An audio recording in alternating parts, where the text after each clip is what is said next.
Hey everybody, this is Cameron from Obnoxious and Anonymous, and welcome to the Twin Peaks Thaw of the Day for Saturday, August 26th, 2017. My guests today are Richard. How's it going? Not bad, thanks. Thanks for having me on again. I'm Well, this speaking time to you from the conservatory. this time a little earlier than usual. Yes, it's a reasonable hour. It's just late evening here in London, and I'm feeling much more awake than I usually am when I join you. So, As you drop your microphone. yep, that's it. Perfect. That's the great thing about doing things live. Back in the old days when I would record these on Skype, that would be a do-over. Take two. So you said your conservatory is Yes, that this is our glass room. There's a big, basically a glass box on the outside of our house where we keep plants, and we don't use it that much actually, but it's nice to have it. There's going to be But, like a giant spider coming down behind you. I can feel. yeah, possibly, or a cat. There could be a cat appear any moment. So We've had lots of cats appear on these videos, so you would just join the club with that. And then making his first appearance here, we have a longtime viewer, George. How's it going, man? Hey, how's it going? How's it going, Cameron? How's it going, everybody in chat? Thanks for having me on today. I want to know how you're doing, man, because you're in Austin, Texas, and you're being bombarded with a hurricane right now. In Austin, it's just heavy rain. We don't. I mean, I know everyone's like checking themselves safe on Facebook, but it's really like not like that dire. At least not that dire yet, but we'll see. That thing always cracks me up when people just start checking in safe. So I agree with like the people who are in imminent danger, but I think sometimes it's just kind of like a look at me thing too. Like I'm safe. All right, before we get to any Twin Peaks news, I have to talk about something non-David Lynch and non-Twin Peaks. Just want to throw this out there because I know a lot of you guys are going to watch these videos. Since there's a lot of crossover with other movies and other directors, I don't know if you guys know this, but Synapse yesterday dropped the Blu-ray pre-order on their website for their Suspiria 40th edition 4K disc, or at least mastered in 4K. But this has been a 4-year in the making title, and they've been doing theater engagements, and apparently it's just perfect looking and perfect sounding. So have you guys seen Suspiria? I actually have not. Embarrassing to mention, that's definitely a movie I've been wanting to see for the longest time. Well, if you are a Lynch fan, it's definitely one to check out because it's just the color palette. It's the last film. I don't know about in the U.S., but it's the last film, at least in Europe, to be filmed on the Technicolor film strip from like the Wizard of Oz. So it's like it's got that pop of the color. But yeah, no, it's an extraordinary thing. It is a little pricey. It goes for $50, but wow. you get 2 Blu-rays and the soundtrack as well. Which if you divide that, it's pretty good. So if you guys are interested in Suspiria, go now, order it. Right now there's only 6,000 available. So I'm sure it will come out again, but to get that first pressing of it, I definitely would suggest ordering it. I did. Well, I'm still saving my pennies for a Blu-ray player, so that'll have to wait now. That's gone on hold since I just spent all my money on the Twin Peaks UK Festival ticket as well. So Blu-ray on standby. Reggie in the chat says he saw Suspiria a couple weeks ago and it was effing fantastic. Did you see it on DVD or did you see it in the theater? Because I haven't seen it in the movie theater. I've only seen it on DVD before. Actually, I've seen it on VHS when back in the day, but I have the Anchor Bay 3-disc of it. I don't know if that's. I don't think that's being made anymore. I don't think you can order it anymore. But Synapse has done a great job. They're not like a company that just acquires like hundreds of titles and then they just churn them out. I mean, they'll take 3 titles and spend like 3 years remastering them. So when they eventually come out, it's like, oh my God, that's beautiful. Like they did a Phenomena, Dario Argento movie with Jennifer Connelly. It was like, I think it was like her second or third performance, but they have 3 versions of the movie on there, all completely mastered in HD, and it's pretty cool stuff. So anyway, so here we are. We are 1 day away from Twin Peaks Part 16. What do you guys think? so far of this series? George, we'll start with you because you haven't been on here before. I absolutely love it. It's been like, I mean, I've been as far as like shows and films that come out this year, I've been pretty disappointed in a lot of other stuff so far. But I've been, putting a lot of anticipation on this series. I've been following since it was announced, and at least when they did the Twitter announcement in 2014. Just been really psyched. I was really worried when David Lynch dropped out, and I was excited when he got back in. So I've definitely been savoring seeing this, and I've loved every minute of it. Even like part 10 or part 12, which weren't so great for some people, but I'm loving every hour, every minute. I'm really sad to see that we have less than 2 weeks of this. I don't know what I'm going to do with myself when it's over, but yeah, I mean, I'm loving it. I mean, call me a Lynch fanboy if you want, but it's definitely been really amazing to me. I don't think in the long run people are going to be upset with parts 10 and 12 or whatever episodes people were upset about. I can't remember. When the whole thing's done, the whole thing's complete, it will play as one film for a lot of people. I think the issue comes from an episode or part drops and then we got to wait a week, and some people are dissatisfied with the fact that of what they get during that hour, and then they got to wait a week. They wish they maybe could get a more substantial part every time, but yeah. So I think that's kind of the big issue. Once the whole thing's on Blu-ray or streaming or whatever like that, and people can go right through it, so I don't think it's going to be a big issue overall. Richard, what did you think of the last part 15? I don't think you were on here to give your reaction to that, right? So No. I don't think I've spoken to you since episode 13. Last week's I thought was brilliant. I had a couple of questions coming out of it. I'm very interested to find out where Hutch and Chantal are at the moment, waiting in their van, because the establishing shot for them didn't look like a residential area where Dougie and Janie live.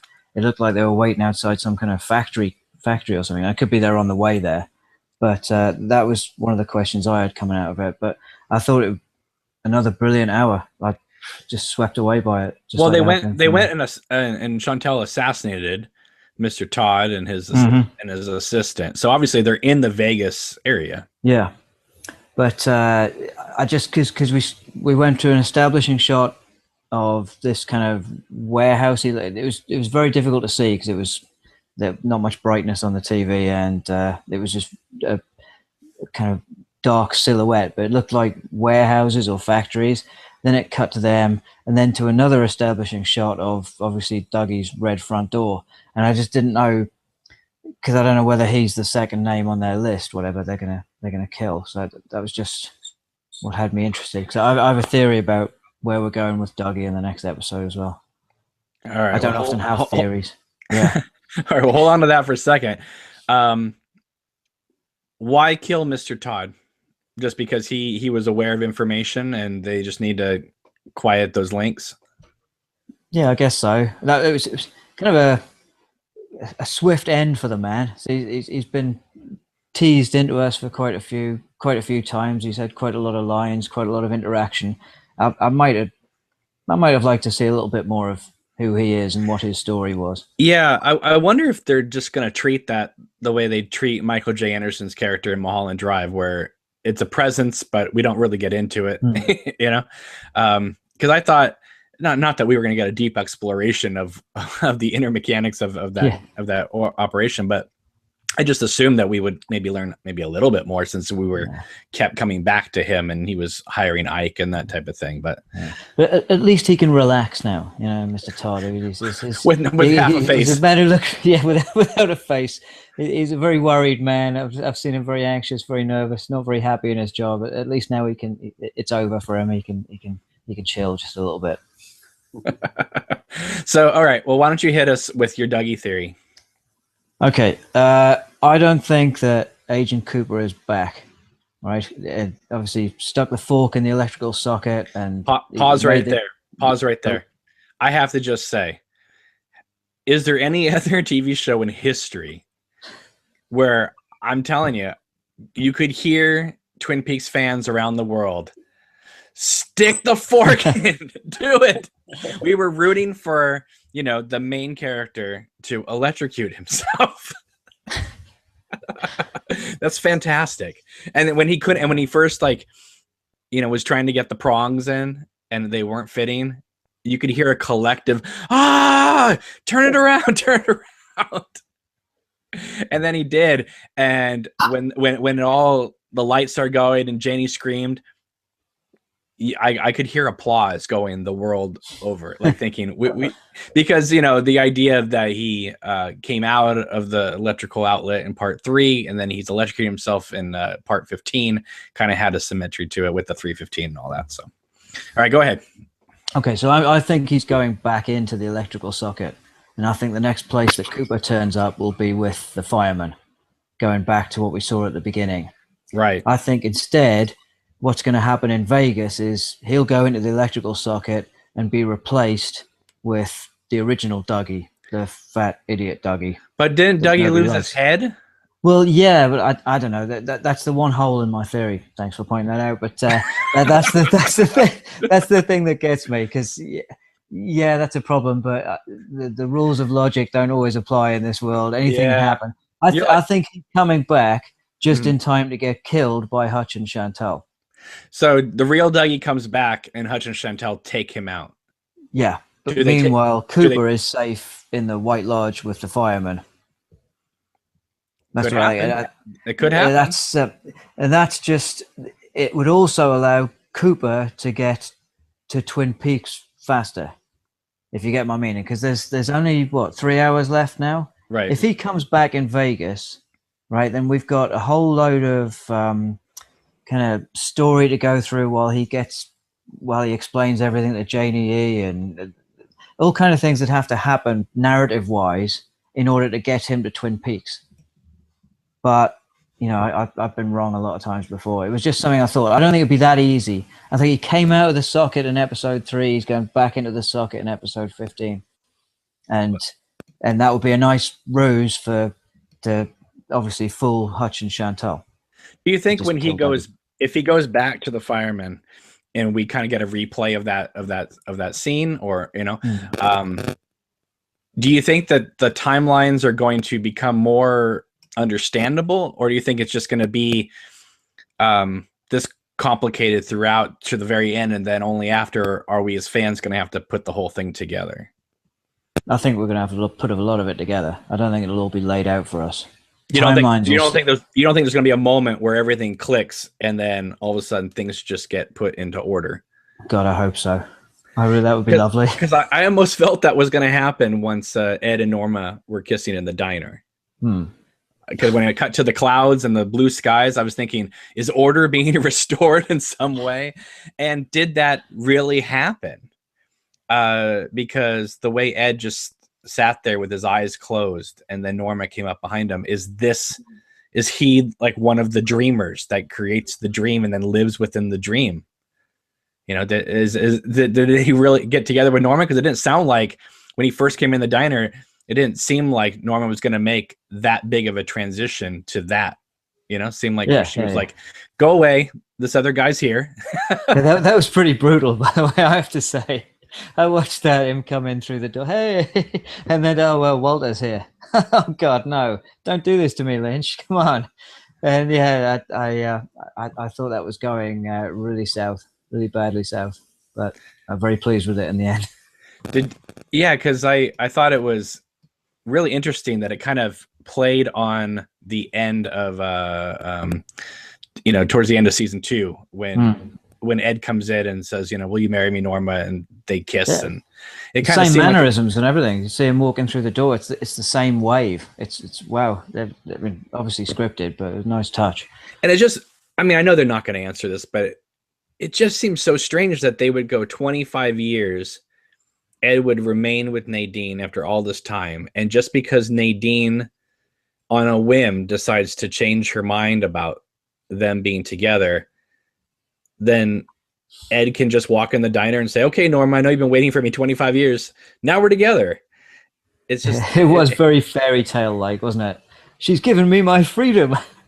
Yeah, it is. It's just bizarre that Norma would wait 25 years again, and she's after a bit of Jacoby though, isn't she? Come on. True. I'm just saying, it it's just very convenient. Like Ed and Norma would have gone their whole lives without being together. Just they were just waiting for Nadine to change. I mean, why couldn't Ed take the initiative and break up with Nadine? It looks like she's spending all her time in her store, for goodness sake. So yeah, running up a huge internet bill. yeah, exactly. Well, it seemed like we kept cutting back to the same episode, so you know, of Dr. Ant. So George, what did you think of that whole Ed and Norma stuff in this last episode? I mean, it's beautiful. It's a beautiful scene, but I'm talking about in context. In context, I mean, it definitely really worked for me. I mean, I definitely do see the correlations with near the end of season 2. I thought this time it felt a little more like everything was like together. Like Nadine wasn't just in a whatever state that she was in. That she's finally accepted as that Ed does love Norma and was willing to let him go for that. So yeah, I mean, I think it worked well.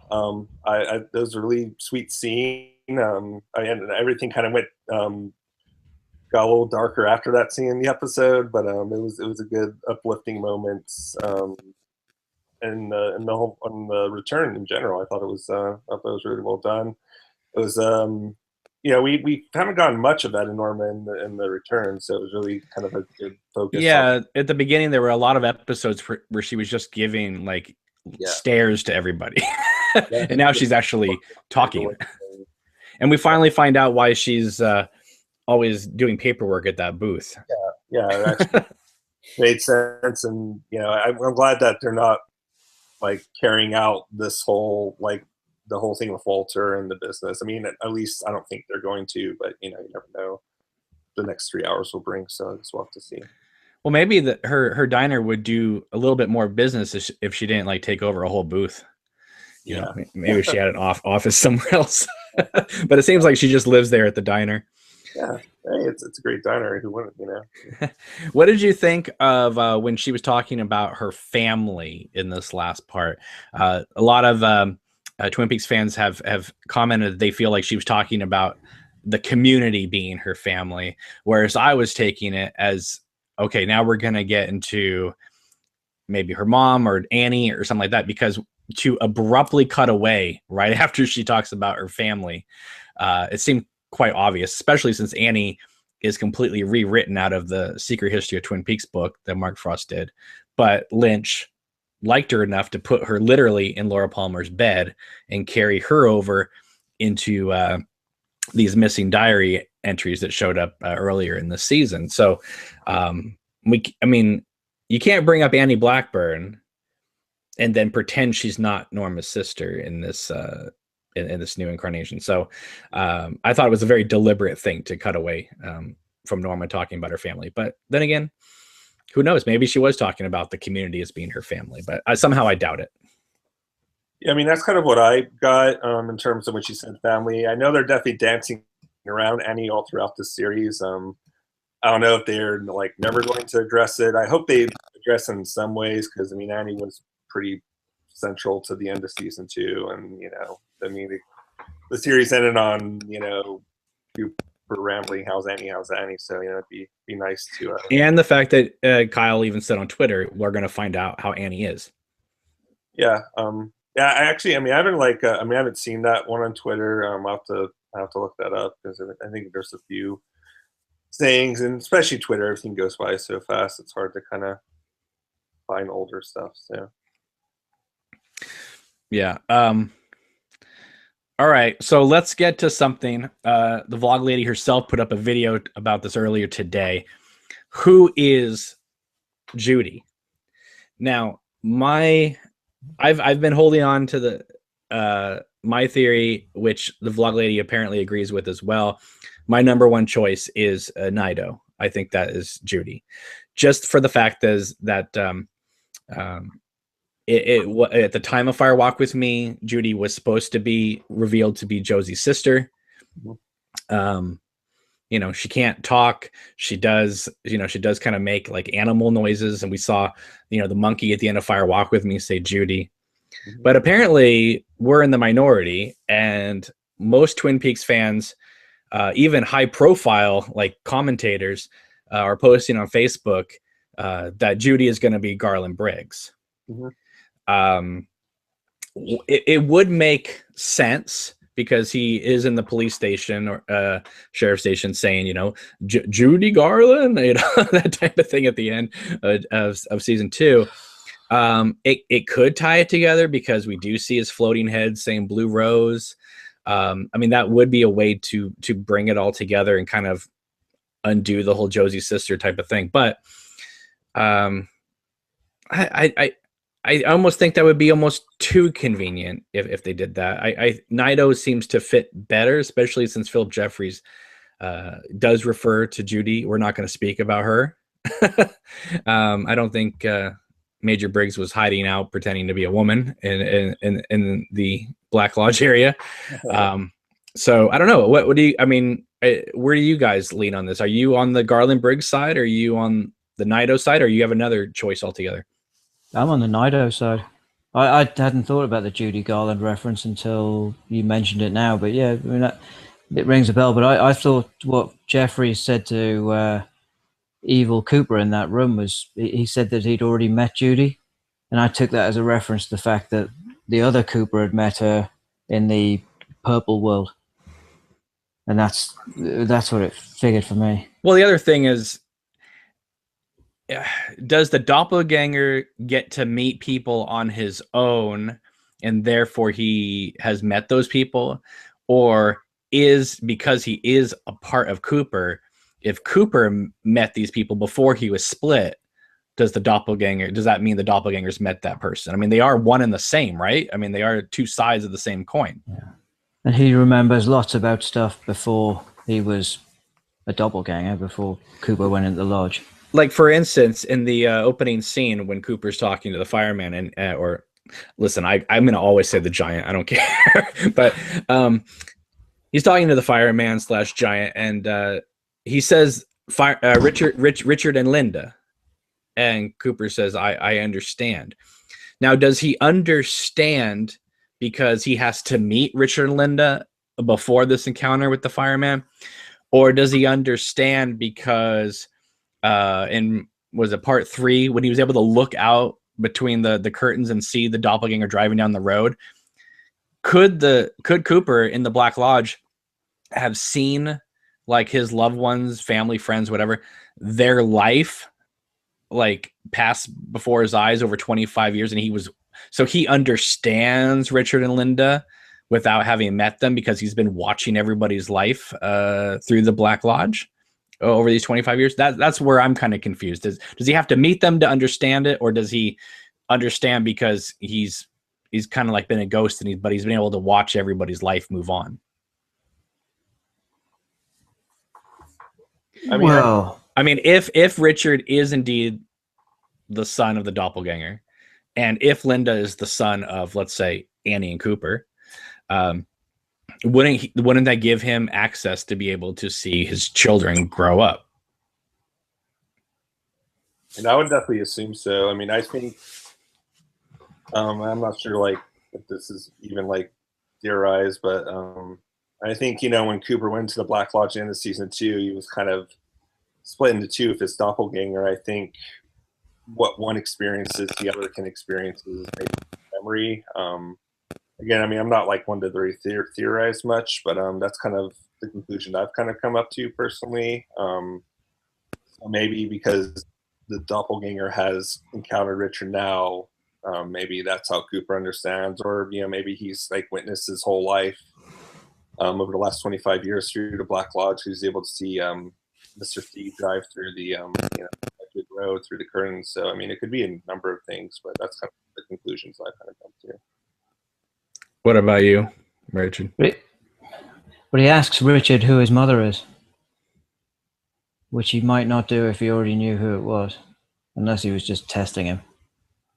But he says, my mom had that picture of you and it's like, who's your mom? So, well, he's had 25 years to be as deviant as possible. Maybe he doesn't know who he's talking about. Yeah. Which one are you? Yeah, it's there's so many questions, and I can't believe we only have 3 hours left and only 2 weeks. The fact that they're making the last two parts play together, man, it's gonna be like a download of information, just like the first two parts were. Oh, definitely. Do we think we're gonna get any more insight into the I know Bill Hastings is dead, but are we gonna get any more insight, you think, into the Phyllis relationship as to how she had dealings with Mr. C? I don't think we are. I'll be surprised if we are.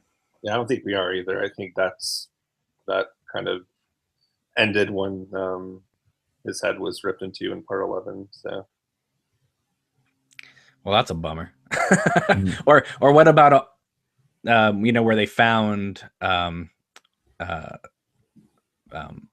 Major Briggs' body in that apartment? There was that whole thing with the groundskeeper and are we going to deal with that again? I doubt it. With only 3 hours left to go, it seemed like we were. Yeah. There were a lot of theories put out there by people about that whole thing, and we never went back. So. Was he with his bag and his phone, wasn't it? He doesn't have a phone. I can't even remember. I'll have to go back and watch that. I think I'll watch the first two parts again before I watch the finale, just to make it a top and tail thing. Right. Because there's so much from that I've just forgotten. So there's a YouTuber that goes by the name of La Estufa Electrica, who just put up a video called Twin Peaks: The Return, A Message. And it's that scene earlier, I think it's in part 2, where Laura, as far as we know, it's Cheryl Lee, and at least whispering in Dale's ear. And, we couldn't really hear it. And they pumped the sound up and they put the subtitles on. And apparently she says, ask your son, Sonny, ask Sonny Jim, your son, about me. And her words had to be reversed. So I don't know if this is legitimate or not, but that's been kind of one of the holy grails of Twin Peaks fans, is pumping that sound up so much to hear it. I don't know why he would be asking Sonny Jim about Laura, unless, Sonny Jim does kind of seem like he has some sort of inner wisdom. He seemed bemused by Dougie at the breakfast scene. He didn't seem like, Dad, what's wrong? He was just like in awe that his dad could be so goofy at the breakfast table. So do you think there is, after all, Sonny Jim's first words to Dougie was about brushing teeth, which is kind of funny considering that's how The Missing Pieces ends. So is there a connection between Sonny Jim, maybe not Laura, but the lodges? Anything's possible at this point, but what do you think? He's got some very otherworldly qualities, hasn't he, Sonny Jim? He's not a normal boy. Not that his father's a normal person, but he comes across, like you say, as very wise beyond his years. So it's quite possible I think he's got a role to play before the end of this, a big role to play. Yeah, because I was worried when they said they had 2 people to take out in Vegas. I thought it was going to be Janie and Sonny Jim, because that would free up Cooper as Dougie to move on, or at least seek out something else. So I don't know. But yeah, I thought that was really interesting. I don't know if Sonny Jim is just kind of like the cute little kid character, or if it does play a larger role in this. What about Red? What are we going to do with Balthazar Getty? Something, hopefully. And do we care? That's the question. I care in the fact of as wanting to see a storyteller complete the story. I want to know something about the character. But in the grand scheme of things, I really, at this moment, don't really care about his character very much, but I do want to see some sort of conclusion to that character. I don't want him to just spin a coin up in the air indefinitely and then kiss Shelley and that's it. That's weird. I'm guessing he'll probably maybe get busted at the end. I don't think I don't know if there's enough room to flesh out anything with Red at this point. We got that little scene in part 6, which was interesting. I definitely I'm kind of intrigued to kind of know a little bit more about him, but at this point, I don't know if there's going to be some kind of showdown between him and the sheriff's department. If how much that he's involved with these designer drugs or whatever. But I definitely think he'll have some conclusion. It just will be probably really brief.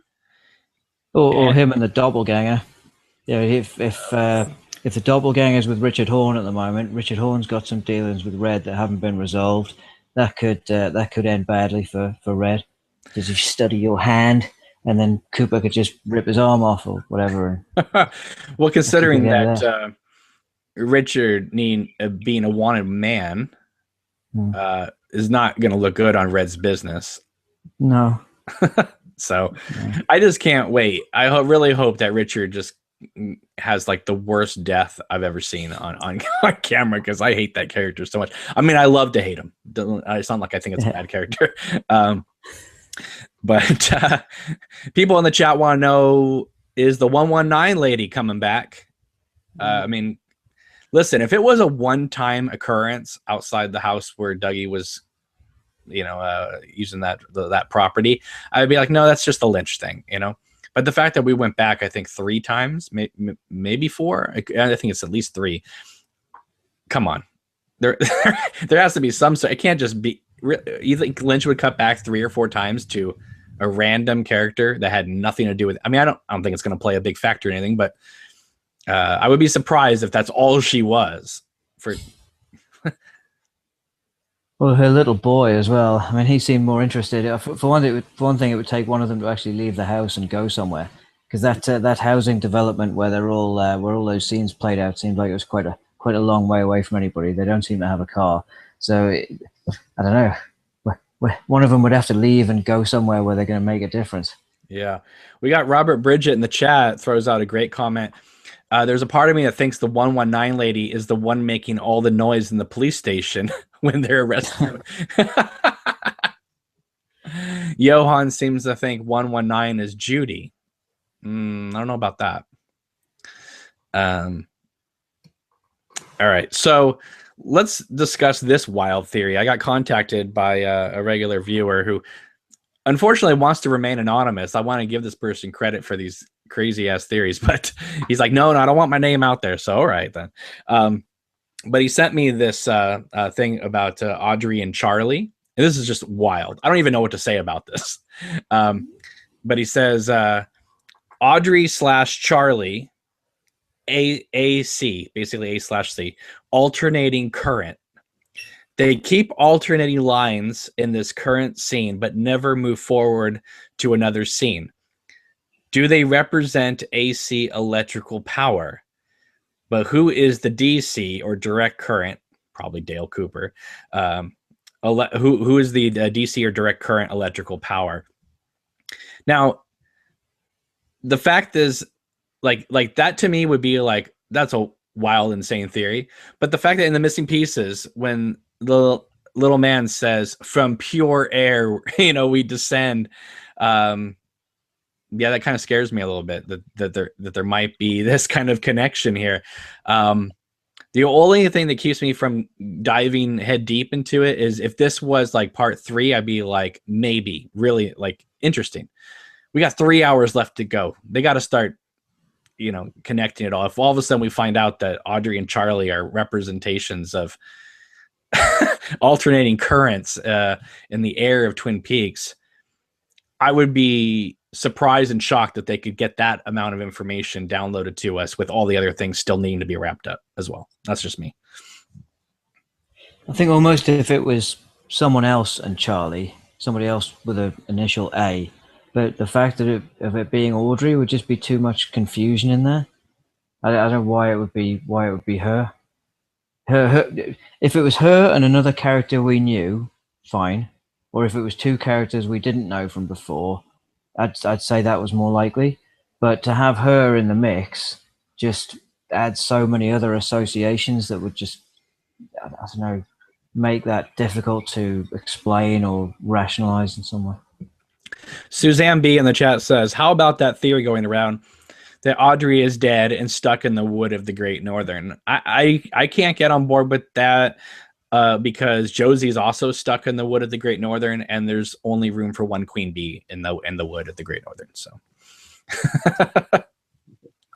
well, I think at least we know that. I mean, as far as I'm concerned, I think Audrey woke up from her coma at some point, because Richard mentioned her having that picture of Dale Cooper, the picture from the CCTV footage in One-Eyed Jacks, which she somehow got a printout of, and she had that somewhere. Now, if she was still in hospital in a coma, the last person she had anything to do with was Billy Zane, right?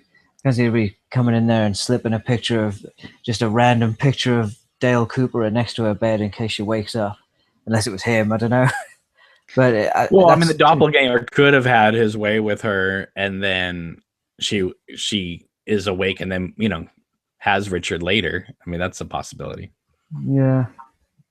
Well, you just left the picture there as something to remember me by. Or either traumatic experience. Either that, or she still, Cooper was her first love, and maybe she's kind of pined for that first love when he was gone and her life was going downhill.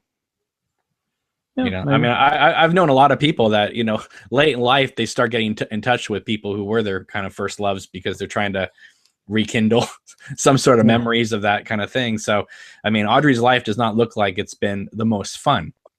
I mean, even her own family doesn't even reference her anymore. So either she is dead or they've completely written her out of their lives. But isn't it odd that like nobody mentions her? Not Sylvia, not Ben, not Jerry. Not Frank. When he goes to speak to Ben. Oh, yeah. He doesn't mention speaking to his mother about anything. He just talks to Ben. I mean, the fact that he goes to see Ben in the first place is... Especially since Richard's a wanted man. You want to be like, well, did he get in touch with his mother? There's no mention of that at all. What do you think, George? What's going on with Audrey, you think? I think that, I mean, the conclusions I've kind of gone to is I think that she became mentally unstable and unfit to maybe raise Richard, or at some point she had to be under the care of a doctor, i.e. like Charlie. Maybe it was like a marriage arrangement, and maybe since she's under his care that she's really out of the picture, because there's no way that she could obviously deal with what Richard's been doing. And I think maybe to Ben and the rest of the family, she doesn't really exist because of how like mentally or psychotically unfit that she is. I could be totally wrong. I usually am totally wrong because this series kind of goes so many weird directions I can never predict. But there was another theory that Audrey is not stuck at the Great Northern, but actually stuck in the Roadhouse somehow in terms of the booth. And that's why maybe she's commenting on people's names all the time that are sitting in the booth. Yeah, I read that. I mean, I like that idea too. I just don't know when you have 3 hours left how you wrap all that up, because we're not dealing in just alternate timelines. Now we're dealing in alternate. I understand the Black Lodge and all that's an alternate dimension, but now we're dealing with another alternate dimension. Yeah, the idea of the dreamland inside the wood of the Roadhouse. I don't know. It's just I'm trying to. It seems like there has to be more of a clear line through this. All of a sudden, if it's just like, well, Audrey's been in the wood the whole time at the Roadhouse, that's a lot of things you're gonna have to bring up with 3 hours to go.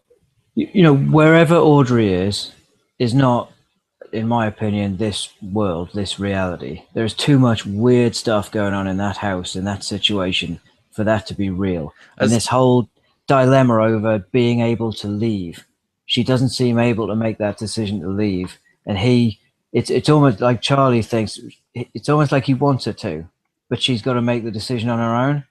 Right. And he keeps setting these rules and stuff, but that's like they're there for a reason. And I think maybe if this plays out, they carry on this argument. Maybe her actually leaving is the catalyst for something.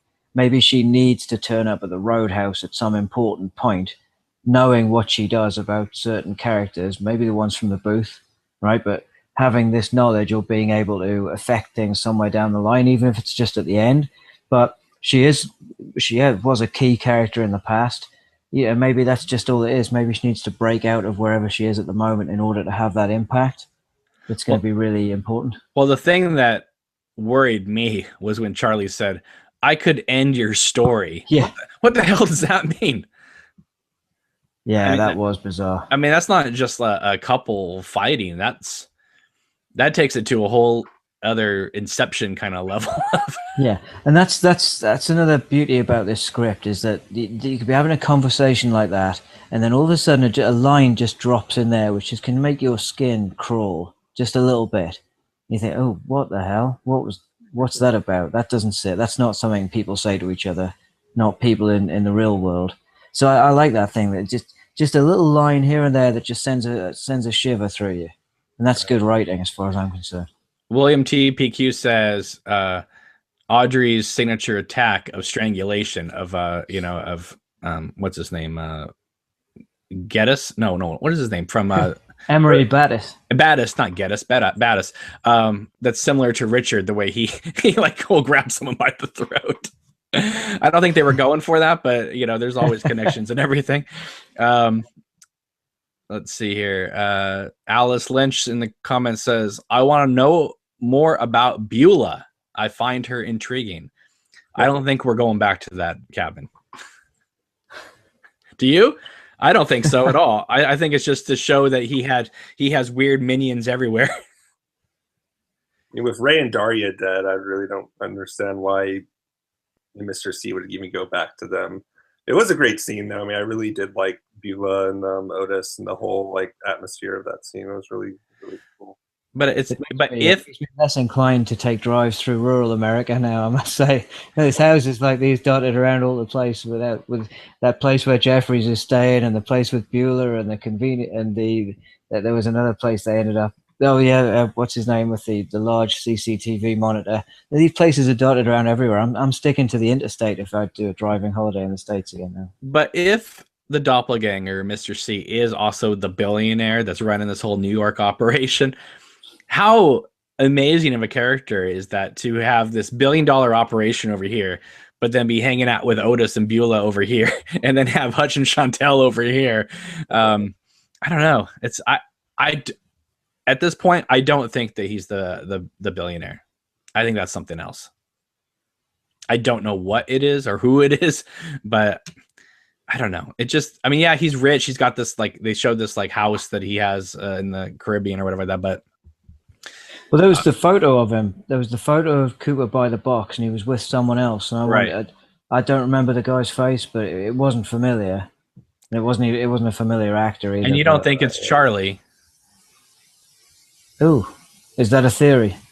Well, there's a side profile. Right.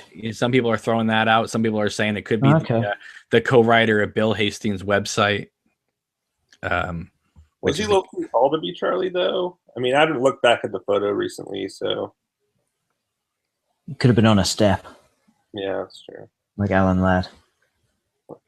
Yeah, I mean, I'm sure people in the chat will let us know who it was, but yeah, that's true. I mean, Mr. C was at the booth, and he was already out of the lodge, so it's not like they summoned him out of the lodge via the glass box. So, yeah, I mean, if he's not the billionaire, he's obviously working in conjunction with them.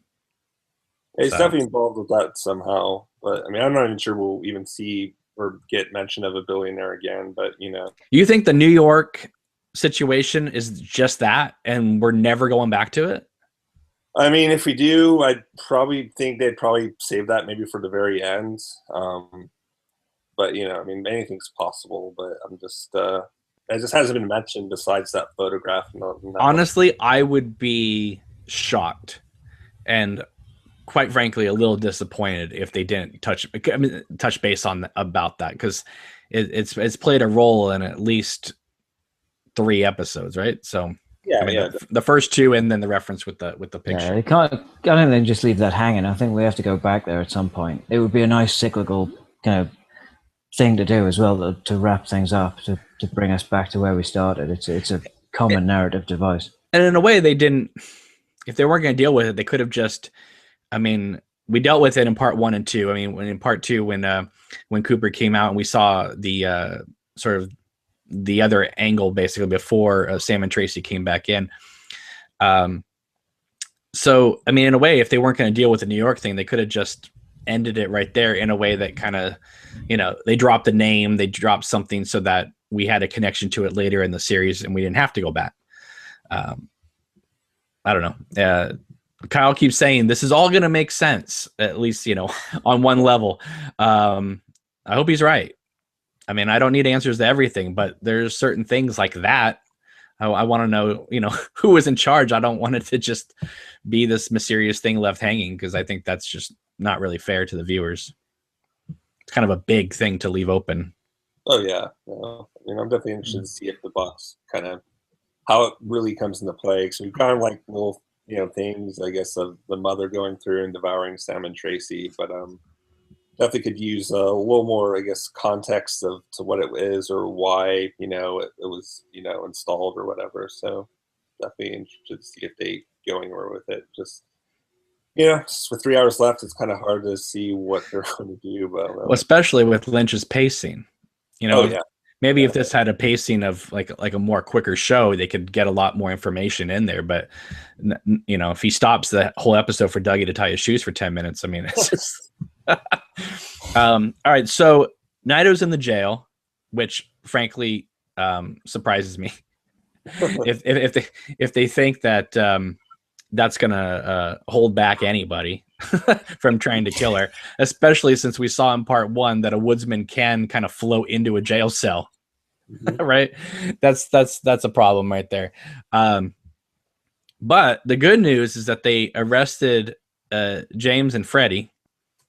And Freddie has his, superhero glove on. So in a way, he could, a woodsman could try to take out one of them by crushing their heads, and Freddie could just knock his head off. If you can kill a woodsman, I don't know. Maybe all of a sudden 75 woodsmen show up and they just take out Freddie in the cell. I don't know. But I thought it was interesting that Freddie dropped that story, because it's making a lot of fans, myself included, thinking, okay, well, if his destiny is not to just beat up somebody at the roadhouse, I think it's being laid out that his destiny is to maybe protect Naito from getting hurt. But I mean, what do you guys think about Freddie? I mean, I find this character, I've been finding him pretty interesting. With the Green Glove, and I think it's kind of adding up, especially when him and James went to the jail cell last episode. I think it's kind of coming together. As far as how it'll play out, I have really no ideas or theories, but I think it'd be cool to see him kind of knock around a few like woodsmans and stuff. So yeah, I'm definitely curious as always to see what's going to happen with him. How about you, Richard? I'm still getting used to Freddie. That was a big shock. That was a big shock the first time. Was it 14? Episode 14 when he started that story. I was not expecting that. It's like going on holiday. When I go on holiday somewhere exotic and foreign, I don't want to run into British people there. I want to be immersed in this new culture and not have someone in a Chelsea shirt walk past me. There's nothing specifically against Chelsea. I'll get the internet hate now, but you know what I mean? It's just a bit too close to home to have this guy turn up with his lock, stock, and two smoking barrels accent. And I'm used to it now. I'm used to it now. I've got over it.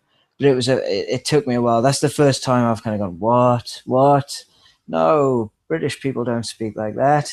Maybe some of them, but it's. So you're thinking he's Dick Van Dyke from Mary Poppins in this show? Yeah, I had that. Yeah, this geezer broke his Gregory. You know what I mean? Oh, come on, It's just in the wrong. It's just in the wrong environment. If I want to watch that, I'll watch Long Good Friday or something like that. I love those. I love that film. But I'm watching Twin Peaks. If there's British people, I want them to be Dick Tremaine. Not that. I'm saddened that we haven't had a Dick Tremaine reference at all in this whole thing. I would have loved it if Richard speeding down the street made a car swerve, and it was, Dick Tremaine on his way to Horn's department store, still going, oh my goodness, just something to throw away moment. I know Ian was happy to come back. So it's sad that he didn't make an appearance so far. Yeah. So, I mean, Lynch and Frost have done things in a way to subvert expectations. So maybe we're meant to think that Freddy's going to do some great thing, and he's just going to die too. So, but it did surprise me when he told that story to James, because it did insinuate that the Giant is creating sort of like an army of people to come to Twin Peaks. We don't even know how many other people he's employed to come to the town. But apparently he's expecting some big showdown to happen, which it reminded me of The Stand a little bit. With Randall Flagg organizing his minions and everybody else being contacted and brought to this place. But it's just a passing reference, but it did make me think of The Stand for a moment. Now, there's also been another theory floating around, which I can't get on board with, because Lynch is those that are good in Lynch's work are that, those who are bad are bad. But there's a theory going around that maybe the fireman and all this stuff, they're actually the bad guys, and Mr. C is actually one of the good guys, and the whole thing could be flipped on its head. I can't see that happening with 3 hours to go. That would be as logical as Lucy being the one who killed Laura Palmer. I mean, in Lynch's world, maybe Mulholland Drive's a little different, but for the most part, if you're a good guy, you're kind of on that path. You might have some grayish moments, but Mr. Eddie, Frank Booth, Bobby Peru, those characters never find a redeeming light and become good, but at the end of those movies. So, go ahead. Yeah, I did see something. Someone talking about who is Mr. C, who's the doppelganger killed that wasn't a bad guy. I'm with you on the fireman. I think that would be too much to have everybody flip sides. But when I saw the fact that maybe that is just Agent Cooper, maybe he's subverted the doppelganger and is in charge. I would hate that. I would hate that. I would hate that, because then that would mean that Cooper was like this I don't know, this crazy man roaming the countryside with that haircut as well. Yeah, that with the bob haircut. No. Cooper has better taste than that. I mean, I know he wore the plaid for a few episodes, but come on, he has better taste to grow his hair like that. Leonard in the chat says, at least Nido in the jail can't see that gross sink behind her. Yeah, that's very true. I'll tell you, they might have had an interview room somewhere else they could put her other than that cell. I mean, come on, with all those loons in there too. I mean, really. Right. They have Zombie Man in there too, leaking blood and oil. They must have like a victim support room or something. They have all these new rooms in the sheriff's station now that we've never seen before. There must be some kind of victims room they can put people in. I'll tell you something else that disappointed me. Two things in this last part. One is, Lynch will film a lot of scenes in master takes, right? Which means, no close-ups, no cutaways. It's just, the scene plays out in one. We have Bobby putting James into a holding cell, which that reminds me, of course, of the pilot episode when they're both in the holding cell and he's barking at James.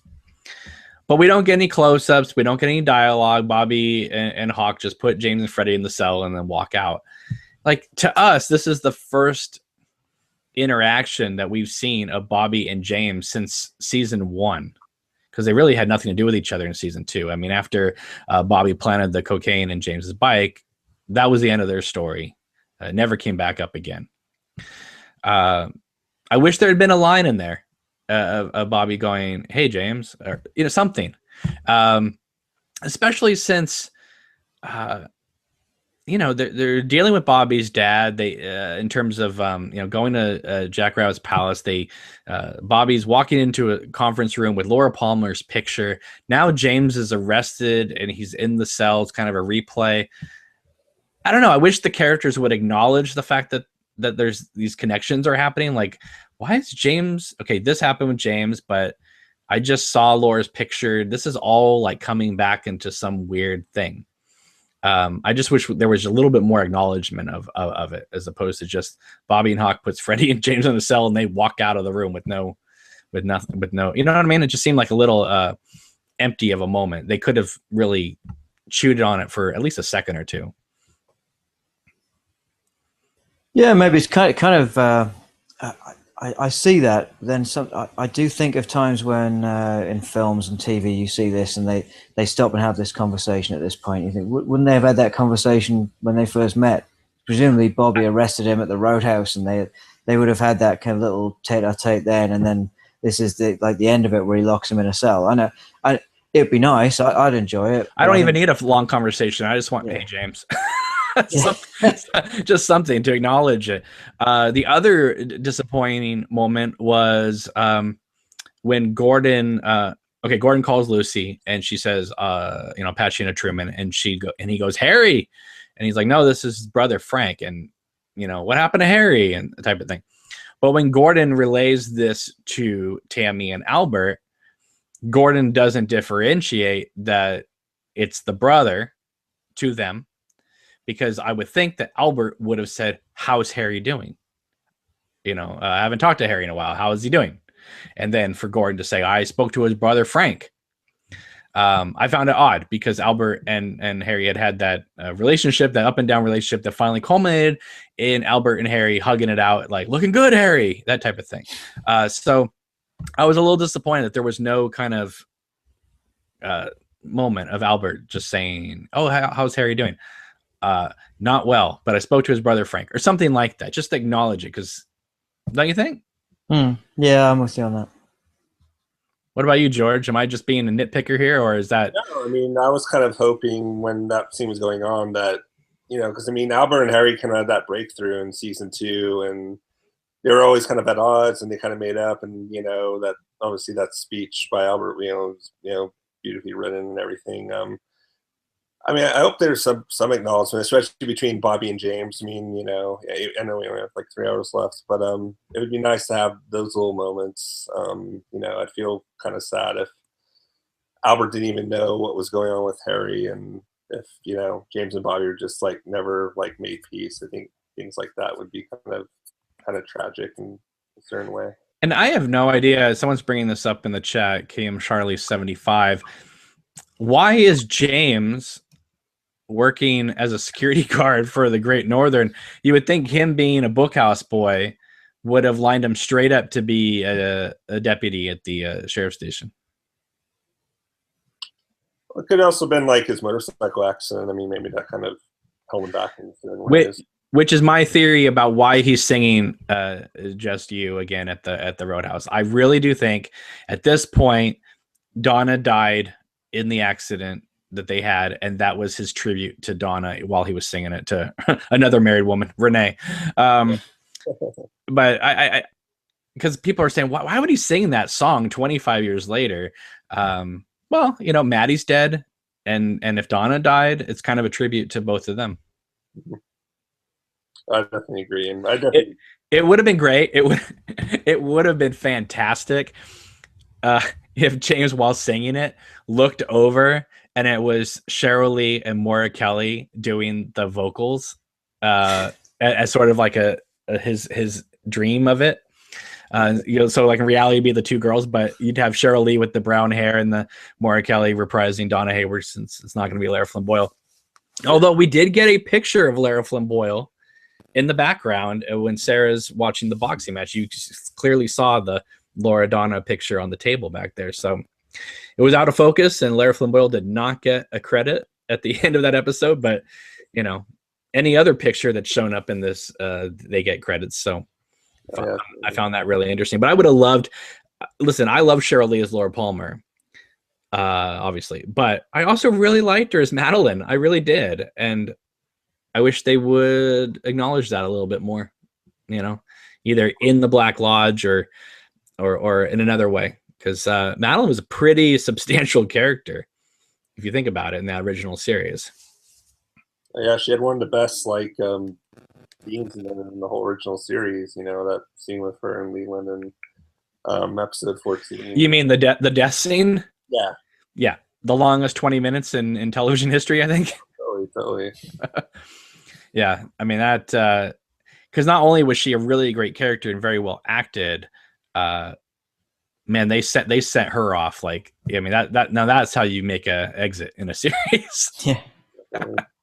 You know, that horrible thing happened to you. I remember my mom watching that, and after she got her head rammed into the wall, and when it dawned on my mom that he was now going to have to put the letter under the fingernail, it was like so creepy. Yeah, I love in the original series, you know, they kind of put the tweezers in and they pull out the letter, but in Fire Walk With Me, they're just ripping off fingernails and stuff like that. It's like, this is an R-rated movie now. We can now do this. So yeah, let's see. People in the chat are complaining about James Hurley, saying that he's a meathead, which I don't agree with. A lot of people are asking, where is Ray Wise in this series? Since obviously he was such a big part of getting the series, you know, back up and running by him always talking about it, to the point where even Lynch had to pat him on the knee once and Ray, the town still exists. So I mean, that was another indication we were coming back. I mean, Ray Wise was always saying it'd be great to come back in Twin Peaks in some way, or have the series come back. But I'm going to be a little disappointed as a fan if that's always Steve Leland, is him in that chair saying "Find Laura." Kind of a bummer if that's all that happens. Really He gave Cooper a job. Be unfair if he didn't get to check up on him. Cooper right now is failing. He's been Dougie for several episodes. He's been, how long has he been? Okay, so 13? 12 episodes. Yeah, part 3, 12 episodes. Yeah, 12 episodes. Okay, yeah, that's a long time. But in this series, I think it's been what, a week, if that. Yeah. If we can go by the actual timeline that they show us. Yeah, Mr. C told Jeffries that he asked him if he called him like 5 days ago or something. So, I mean, not even a week. I'm not sure. Mm. All right. Now, I have to be honest. I have only seen the last part the first time. I haven't gone back to rewatch it yet. I haven't had the time, unfortunately. So I have to do that in order to get the watch along up by tomorrow. But what did you think of that whole scene of the doppelganger going to the convenience store up the stairs and going to meet Jeffries? Did you like the scene? The sound at the beginning when he gets out of the van and they just before they go up the stairs. I don't know if you watch this again, maybe you seem to have a lot more on the sound than I do, but it reminded me of something from Blue Velvet. I couldn't put my finger on what, but just the sound really reminded me of one of those cutaway shots to Frank or something like that. Just next time you watch it, have a look at that bit. Just before they start walking up the stairs, or just as he gets out of the van, even just the sound, the music there really reminded me of Blue Velvet. So see what you think of that. But I love the way he seemed to go through this labyrinth of corridors and tunnels, and then he'd gone up the stairs in the convenience store, through that, up some more stairs, and then he walks out and he's at ground level. I just loved the MC Escher-ness of it. It was really beautiful. Yeah, because I didn't get the feeling that that motel situation was in the real world. I thought that was like in an alternate. What like once you go through Laura's painting, you didn't have to go through that door because the Tremont lady was pointing Laura that way. What if he'd gone down the other way? Yeah. So yeah, but that whole scene with Jeffries, again, the evolution of Jeffries. Apparently, if you dabble in the Black Lodge long enough, you like evolve into something else. Which I'm surprised that Cooper didn't evolve into something else, being in the lodge that long. Maybe he will. Maybe that'll be the end of the series. The evolution of Cooper. He becomes the dictaphone thing for the tape. Yeah. I don't know, George. What did you think of that scene with Jeffries? Did you like it? Oh, I loved it. It was probably, that and the log lady sequence, both those sequences with Mr. C and Philip Jeffries and the whole convenience store, like absolutely my favorite of the episode. Although I was kind of on the edge of my seat. I thought we were going to get Bowie. I was trying to subvert my Well, we did. Yeah, we did. in flashback form. But not his voice. Yeah, not his voice. Which I thought was very odd. Yeah. I understand why they did it for continuity, but the way that voice was coming through, what Richard said, like the tea kettle thing, they could have easily used David Bowie's voice for those flashbacks to Firewall with Me and just had the new voice distorted through that. I mean, no one would have questioned it. Oh yeah, yeah. I mean, I don't know now that we've seen what we've seen, I don't know why they would have an actor redub David Bowie. Yeah, it seems weird. Seems kind of unnecessary. But yeah, I mean, I thought it was a great scene. I loved all the little bits leading up to it, especially with seeing the jumping man and kind of in it's really quick, but you know, I've seen some slowed down footage on YouTube and stuff, and definitely a lot of interesting tidbits with that. So yeah, I didn't even notice the jumping man when I saw it because it plays at 5 o'clock in the afternoon where I am, and it's pure daylight, and even with everything closed, I can't see anything in those really dark moments. Some people have said to me, "Hey, don't worry, it's not your fault. It's the 1080i image on being projected, and a lot of it is really too dark." Yeah, because when I go on the Showtime site and watch it, even though I don't know, it on the streaming, it seems not the live streaming, but the just playing it back on the website. It seems like it's a better picture than what I get live streamed. Yeah. So. No, I've dealt with issues with the Showtime Anytime app live stream. Like it always kind of comes out somewhat pixelated, so I usually just like to watch the episode again on demand after it to get the best experience possible. So. Now, people in the chat are saying that the motel that Jeffries is at was the same motel that Leland met Teresa at, or at least was filmed at that location. There's that, and also the tea kettle thing, the Jeffries thing. Was that sending out the same numbers as Ruth's coordinates? Yeah, it was. Yeah, the coordinates. Yep. Okay.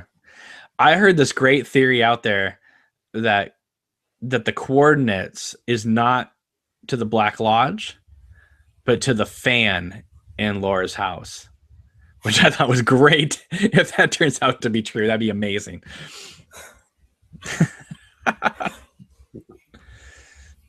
I don't know. I mean, 3 episodes to go. How are they going to end this in a way that is satisfying? I mean, obviously, it's not going to end in a Lord of the Rings type of battle with Cooper on one side and the doppelganger on the other, charging each other down a mountain, the Twin Peaks. But I don't want an anticlimactic ending too, like we got in the Black Lodge at the end of season 2, where here comes Cooper against Earl. Something's going to happen. No, Bob shows up and takes his soul. I want something a little bit meatier than that.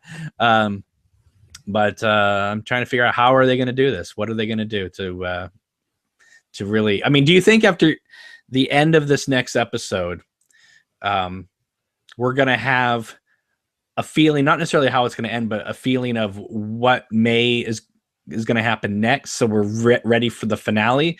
Or you think we're still going to be like, well, it's building up somewhere, we're going somewhere?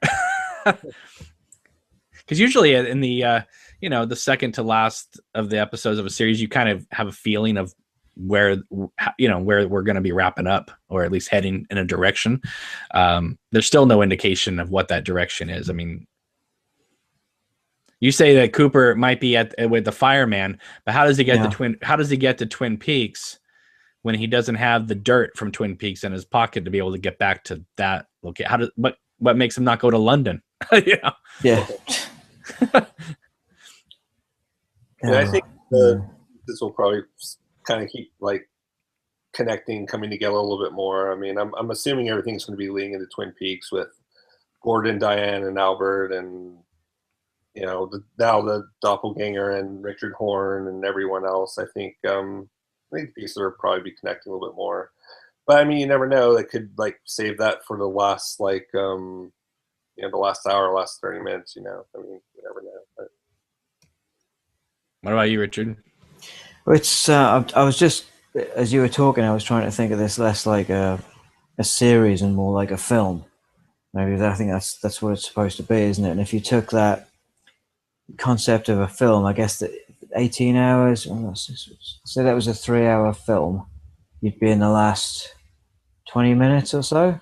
So you'd have a climax at some point, and then you'd have after that the usual kind of putting things together again. I forget what it's called. I teach this at school. I can't even remember what it's called.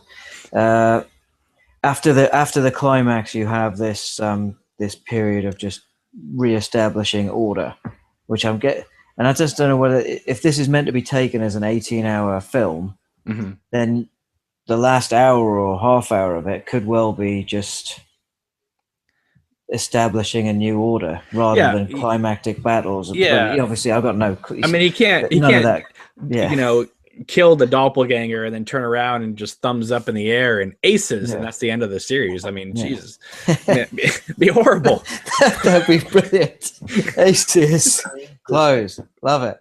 You just that would do it. But you know, right? But I mean, obviously they knew this was going to be shown episodically, even if they didn't mean it to be a series as such.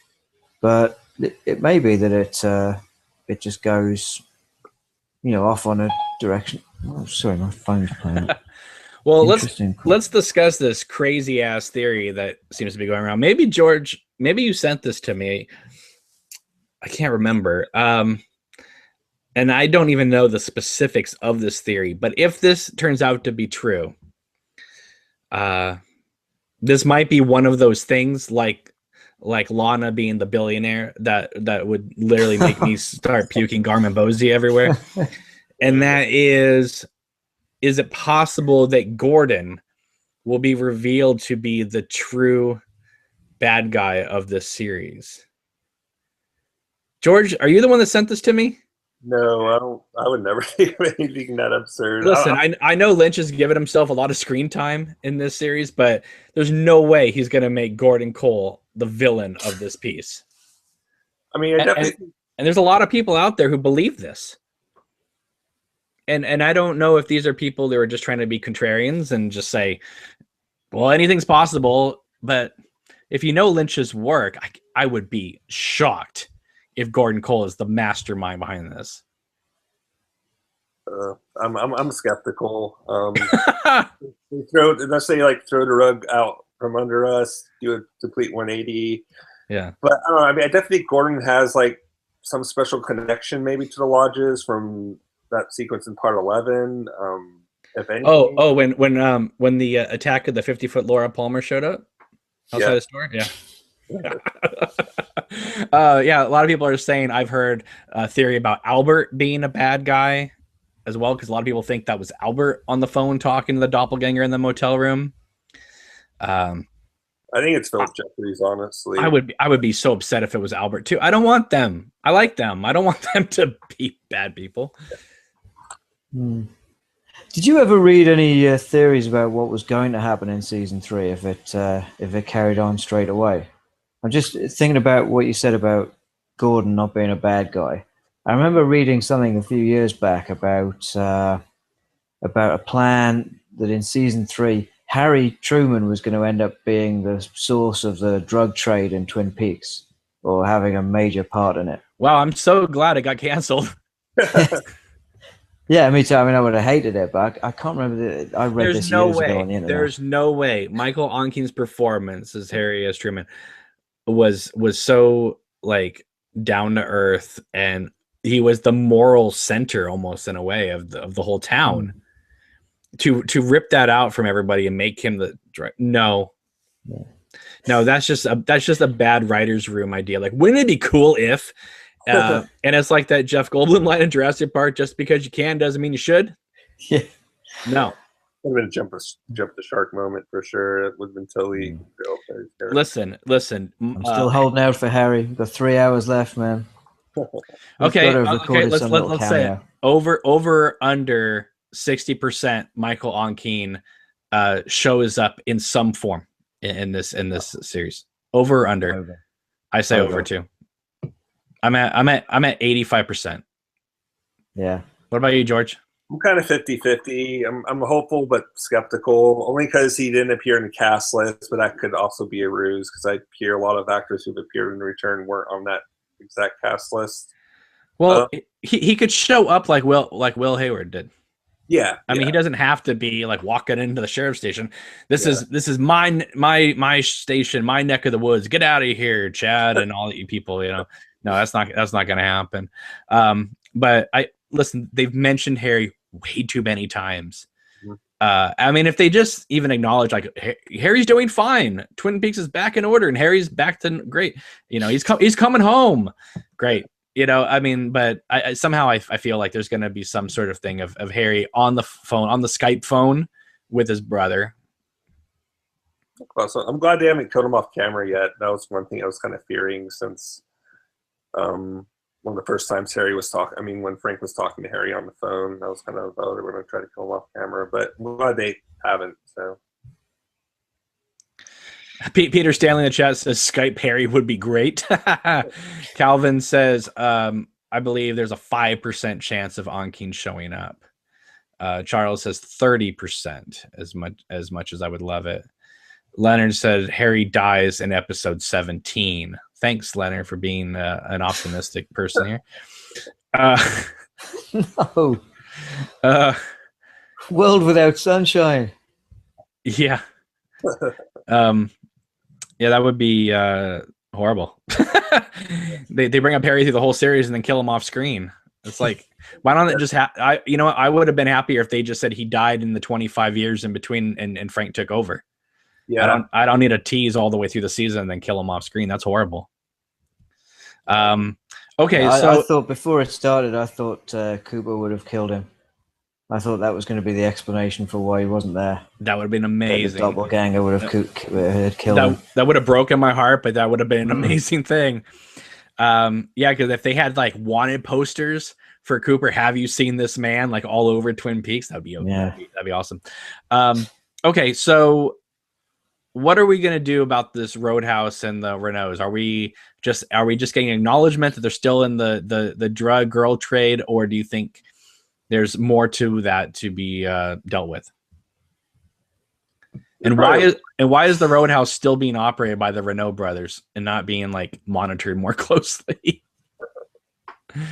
Family business, so you know, I mean, it seems that way. And where did they get that noise meter thing they had in the last episode? With the MC, with the noise, that's the kind of thing I'd use in school with the 10-year-olds, man. You got to sing really loud. Nuts. Yeah, it's been a while since we had any reference to the Renault brothers. I don't know whether they're. This is. I think this has all got to come back to the Roadhouse in the end. The Roadhouse is pivotal. It's the place where they unmask the killer in the original series. It's a courtroom.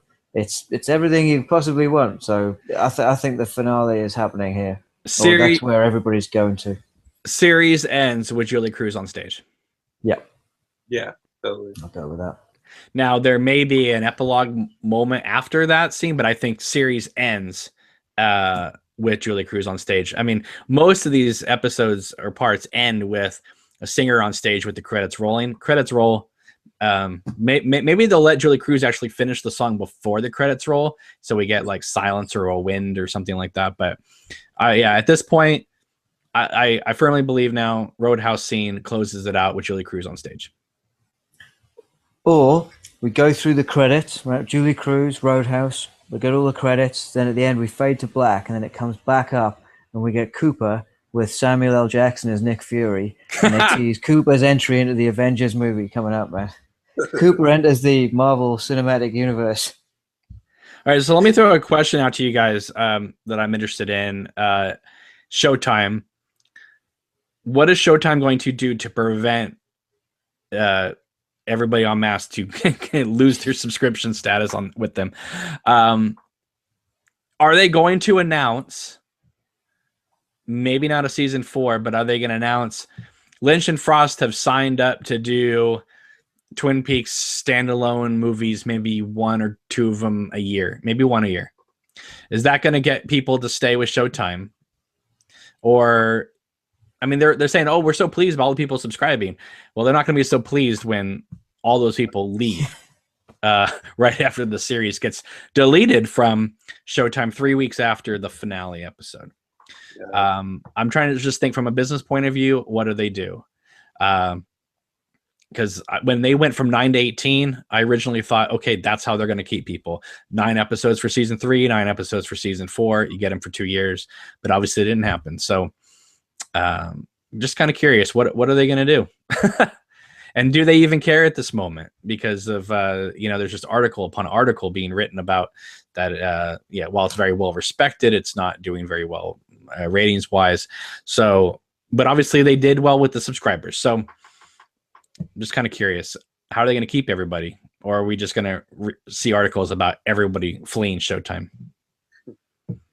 Well, what's up next? I mean, is there anything being advertised over there that's following it? Or are they going to try and keep people by creating content that's like it? Not that anything could be like it, but stuff in a similar vein.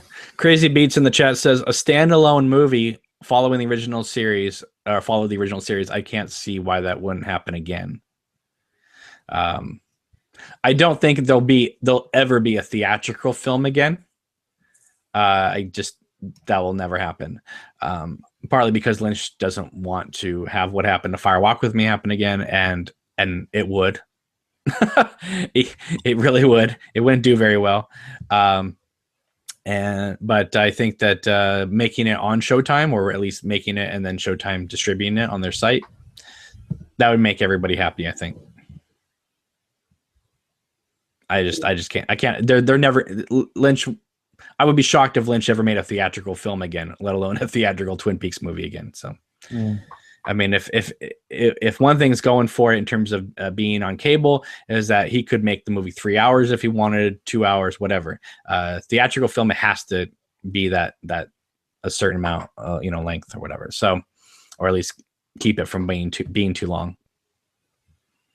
I mean, if Fire Walk with Me, if he was allowed to make Fire Walk with Me into a 3-hour film, it would have been a 3-hour movie. So, Richard, it'd be nice to see some more stuff. I could go for standalone movies on Showtime. That would work for me if he was up for doing it. It sounds like the kind of thing that he would do. But they could even do it, like Star Wars wants to do it. I mean, they could do a standalone story that's nothing to do with Cooper. They could go into the Bookhouse Boys or do a 90-minute thing about that, or a 90-minute thing about something else. It doesn't have to be all Cooper centric, does it? The Dougie Milford story. Nobody cares. But I mean, they could go back and tell some of the stories that Frost was writing about in The Secret History. There's stuff to mine there. There's a lot of lore for sure, and I would like to see anything, or just anything like David Lynch related. It doesn't have to necessarily have to do with Twin Peaks. It could be a David Lynch type project. Maybe we'll finally get Ronnie Rocket off the ground. I think we got Ronnie Rocket in the series. Yeah, I've never script, or I'm not sure. There's so many things from his work he actually made to scripts he didn't get made filtered into this series as well. Okay. So. Let's see here. Nicholas says, I'm holding out hope that they filmed footage for season 4 that they're going to announce soon. Yeah, I can't. No. I don't think I don't think they would have announced it by now. They would have announced that at Comic-Con season 4 is coming. Or maybe they'll announce it like the day after, a couple days after the series ends. Because I remember when they were promoting the Blu-ray set, the complete series. They didn't make any mention of this new series coming out until after the Blu-ray set came out, and then it was like a few weeks later, and they were like, "Hey, guess what? Season 3 is coming." It's not complete mystery. Right. So, I mean, anything's possible here. Let's see. Calvin says, even though the CEO of Showtime keeps calling Twin Peaks a success, I can't help but feel they're really disappointed in the overall ratings. I think they really believed they could go toe-to-toe with Game of Thrones. Yeah, no, I agree. I know people say, oh, it's a streaming service, so you don't have to worry about ratings. Yes, I understand that, but what they don't want to see are headlines saying Showtime is the 150th show being watched that Sunday night at that time slot out of 150 shows. They don't want to see that headline. They want to see Twin Peaks makes all the viewers happy, and the fans just love it, and but those articles aren't being written. Obviously there are still articles being written that are in favor of this. I mean, I don't think a lot of writers are crapping on the show. I mean, there's a few writers that are really taking up the cause about the women being portrayed in this series. I posted one this morning that they went after everybody. Saying that we can understand a character or two being like this, but we've counted 8 or 9 like this. So they're saying that Lynch and Frost, they flat out call Lynch and Frost sexist filmmakers in the article, and it was a major publication that did this as well. So it kind of goes back to when I was talking with Evan Sadoff of the website Birth Movies Death, and saying, what is going to happen when Twin Peaks hits the air? I mean, we've never had a David Lynch work come out in modern social media.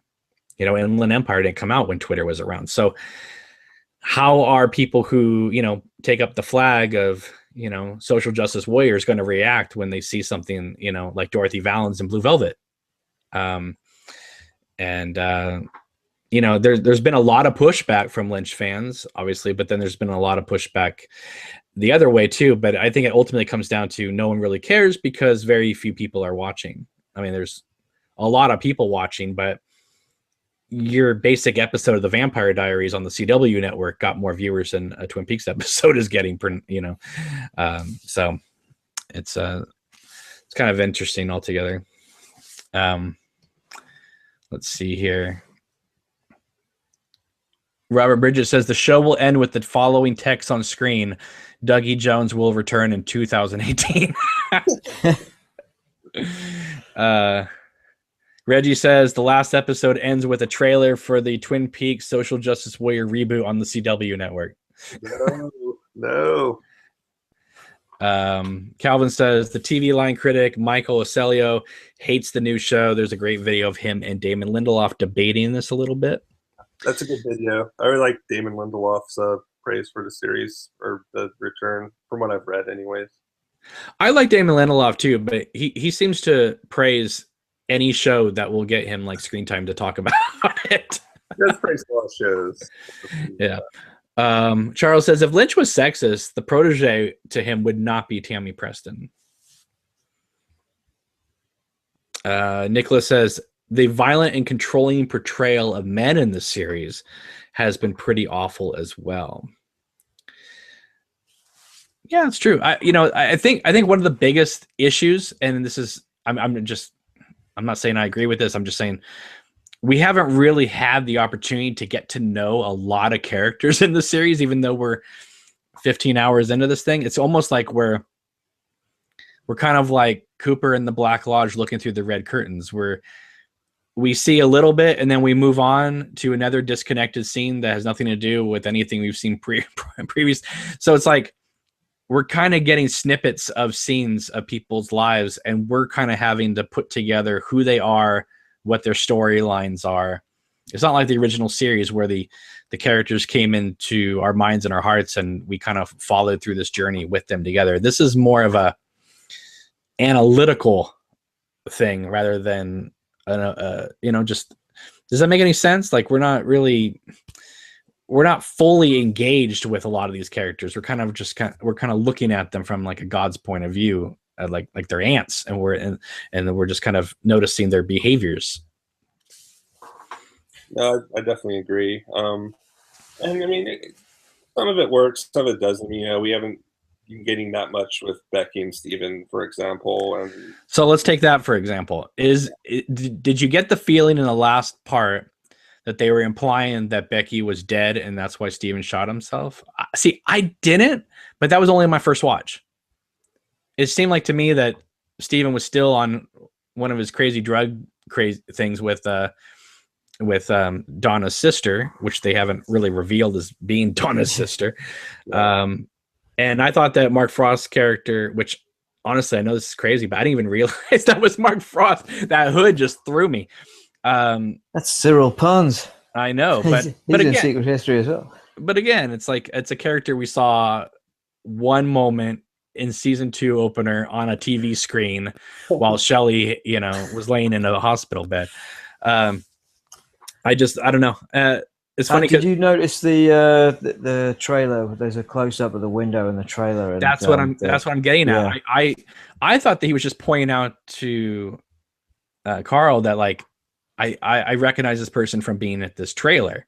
Yeah, I think that's what he was pointing out. But then it cuts to it. I think it's up to us to see there's a piece of wood been put over the window where the coffee cup went through, and in that piece of wood there's a little hole. Looks like possibly a bullet hole, but that was something people picked up on. Yeah, I noticed that. It might just be a knot in a piece of wood for all I know. So again, I mean, Becky and Steven, we're doing a lot of jumping around with them for two characters that what do they really contribute to the show?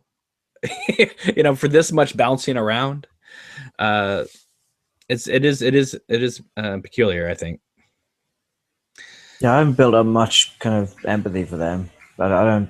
I can't get over that line in part 2 when Shelley's at the Roadhouse with her friends, and Renee says, "What are you talking about? Guy. Everybody loves Steven." I'm like, "Who is everybody? Steven's like a junkie. Who the hell loves Steven?" I mean, when you see that happen, you're thinking, oh, this is a guy that's unlike maybe Leo Johnson. Maybe he's like kind of this nice suave guy, but behind closed doors he's like this. No, Steven's a maniac no matter where he is. I mean, even Mike Nelson wouldn't even give him a job. Think about that. Yeah, ragged on by Mike Nelson, man. Which I'm kind of bummed we haven't gotten more of him. I would have loved to have seen a moment of Mike coming into the Double R, seeing Bobby sitting at a table. Hey, Bobby. Hey, Snake. That type of thing. And Shelley's over there, behind the counter. I would have been like, this is insane. We're at Twin Peaks 25 years later, and Bobby's in the sheriff's department. Shelley's still waiting tables. Mike's working out on insurance or whatever he's doing. And that would have been wild. But I maintain that one of the reasons why the script is like this is, one, I think this is what Lynch and Frost wanted to explore. But I also think this is why they were able to keep so much of the series in secret, because very few of the actors had engagement with other actors in this show. Everybody kind of has their standalone storylines, their standalone scenes.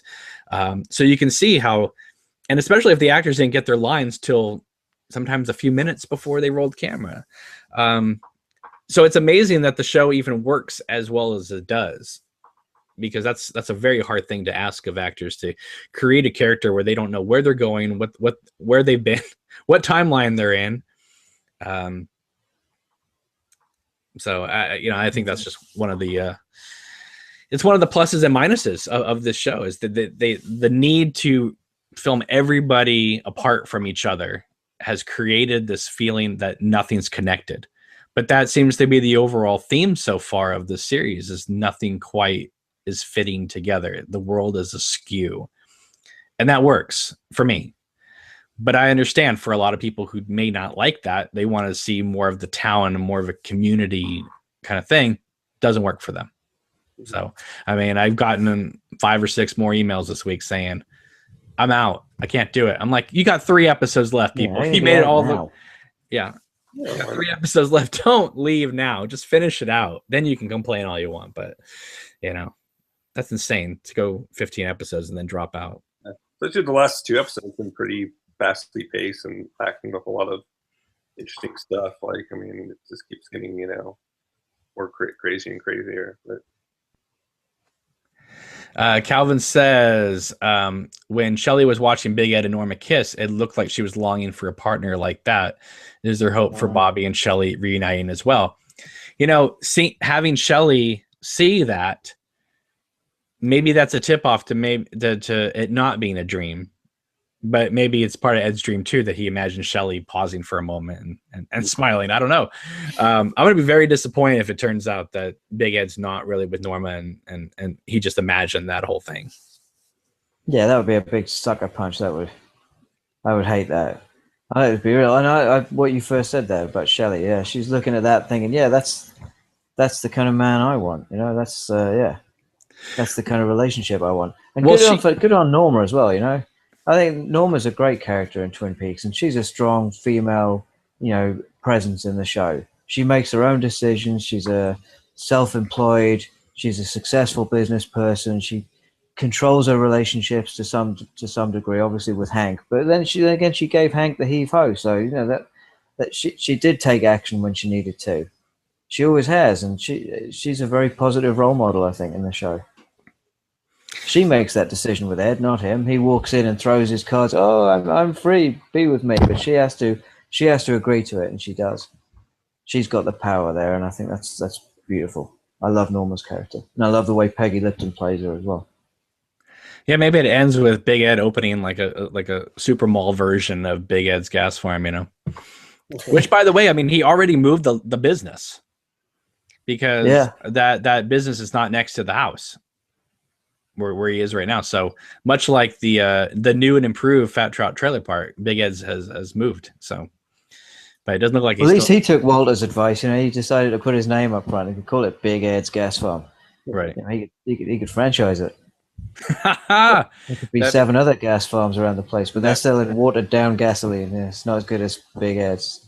I mentioned this before, but I do love the fact that when Dougie delivered that pie to the brothers, that and then or at least ate it, Peggy Lipton tweeted out that was one of Norma's pies, and people are like, "What are you talking about? How can that be one of Norma's pies?" Well, then we get the answer that it was franchised out, but because they were using different ingredients, that's probably why Cooper didn't recognize the pies being Norma's. And I love those kind of details. I adore. Do you think we're going to get like more of James Belushi and Robert Knepper, or do you think they're out? I think they're taking out Hutch and Chantel. I did wonder at one point whether they were the other half of the doubleheader, but I don't know why they would be. Whether Duncan Todd was one half, and I know it says a doubleheader, but the second part could be both of them. But I don't know why. I'm just trying to think of other people in Vegas who might be mixed up in stuff that Doppelganger would want to kill. But it's just pie in the sky. KM Charlie says, do you think Nadine still has superhuman strength?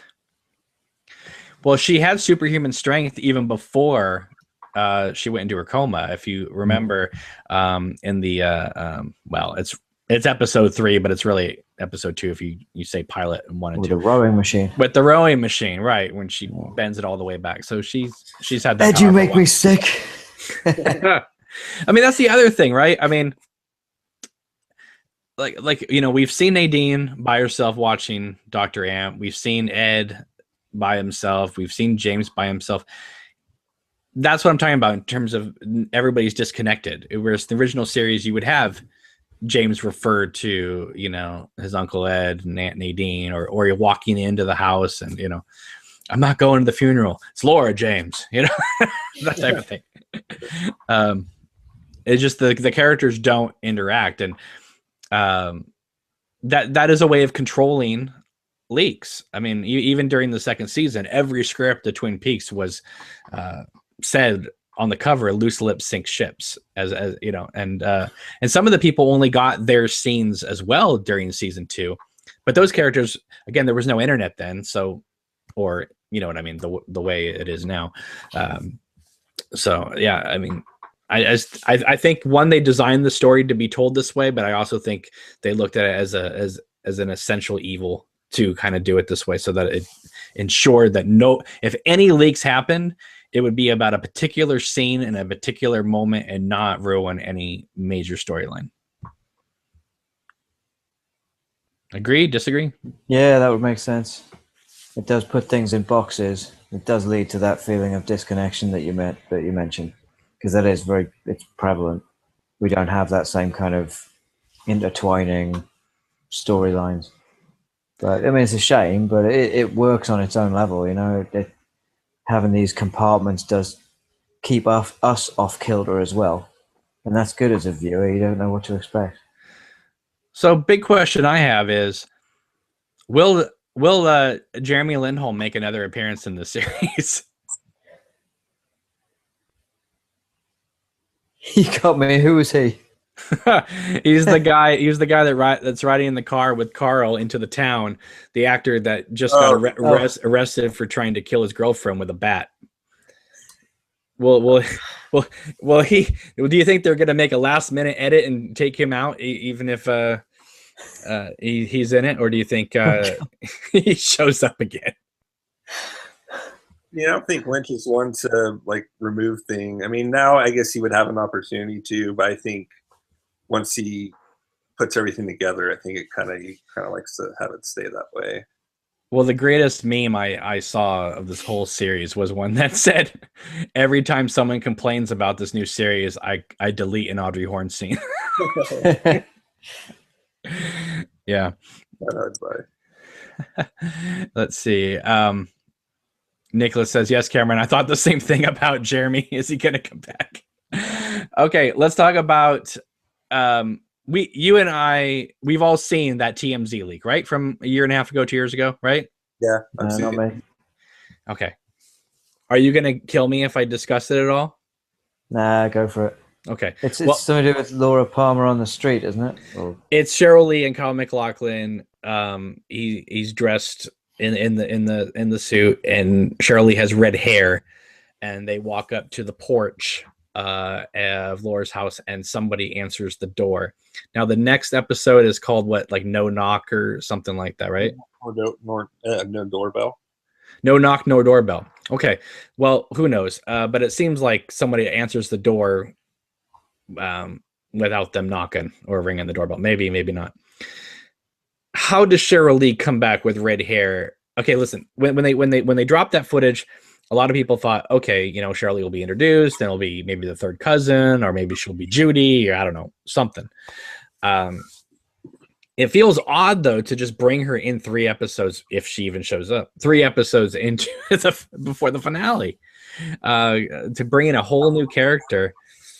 I don't know. It's I'm kind of curious as to see how. I mean, it makes sense with Sarah Palmer's character acting like a zombie, eating a truck driver at a bar. That things are going to converge there a little bit, but do you think Laura Palmer's showing up with red hair, or do you think Cheryl Lee's playing a new character? I can't see that happening now. Maybe in like disguise. I mean, if Laura is back, if that's if the watch pulled her back into the real world, she could be trying to downplay her appearance.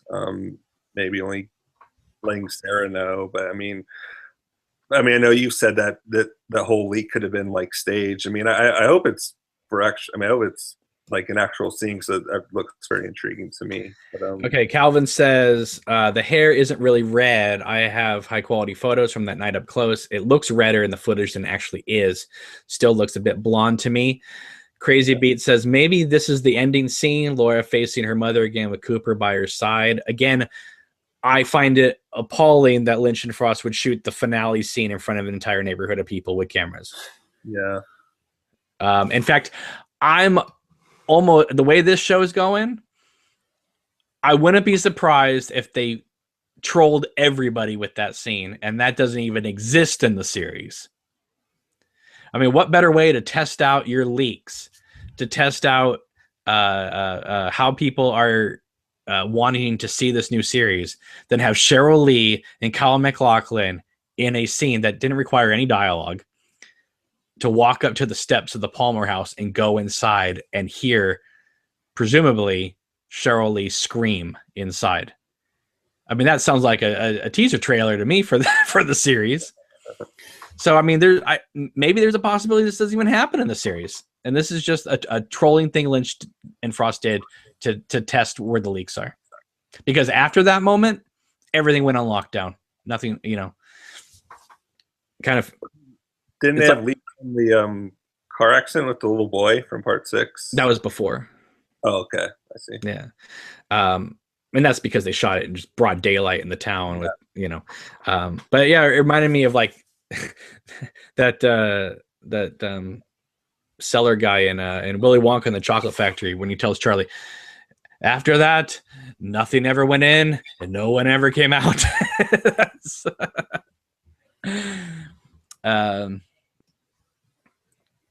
Let's see here. Let's see. Home Honest says, how else would they shoot it though if they needed to get that footage? Well, you can shoot things that you telling me that in neighborhoods, they can close down streets. They can make it so that nobody is watching the scene. It's very possible.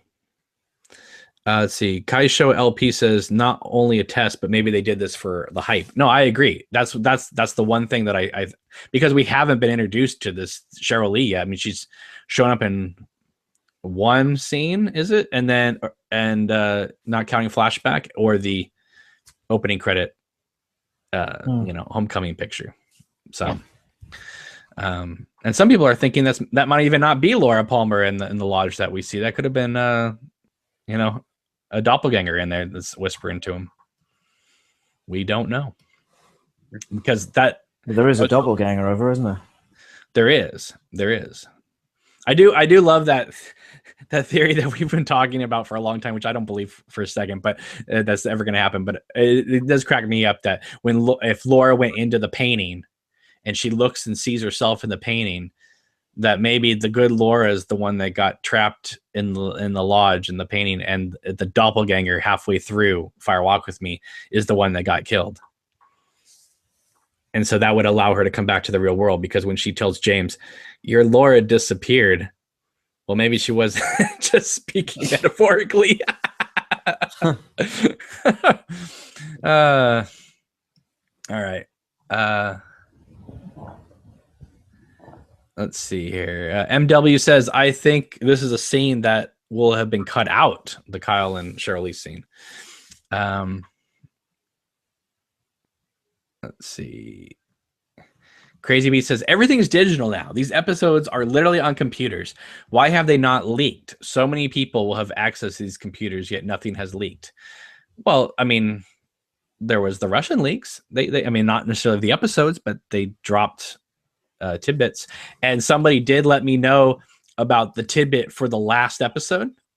They said here's what the Russian site said about the one that just aired, and it was everything that happened. Wow. So it is authentic. I mean, we knew it was authentic the moment John Thorne and Mark Frost came out and said it is. But yeah, it definitely is. And apparently it got pulled off Reddit. But you know how the internet works. They'll bounce back everywhere. So, but again, we only have 2 weeks left. So I'm so happy that I don't know anything yet. That's good.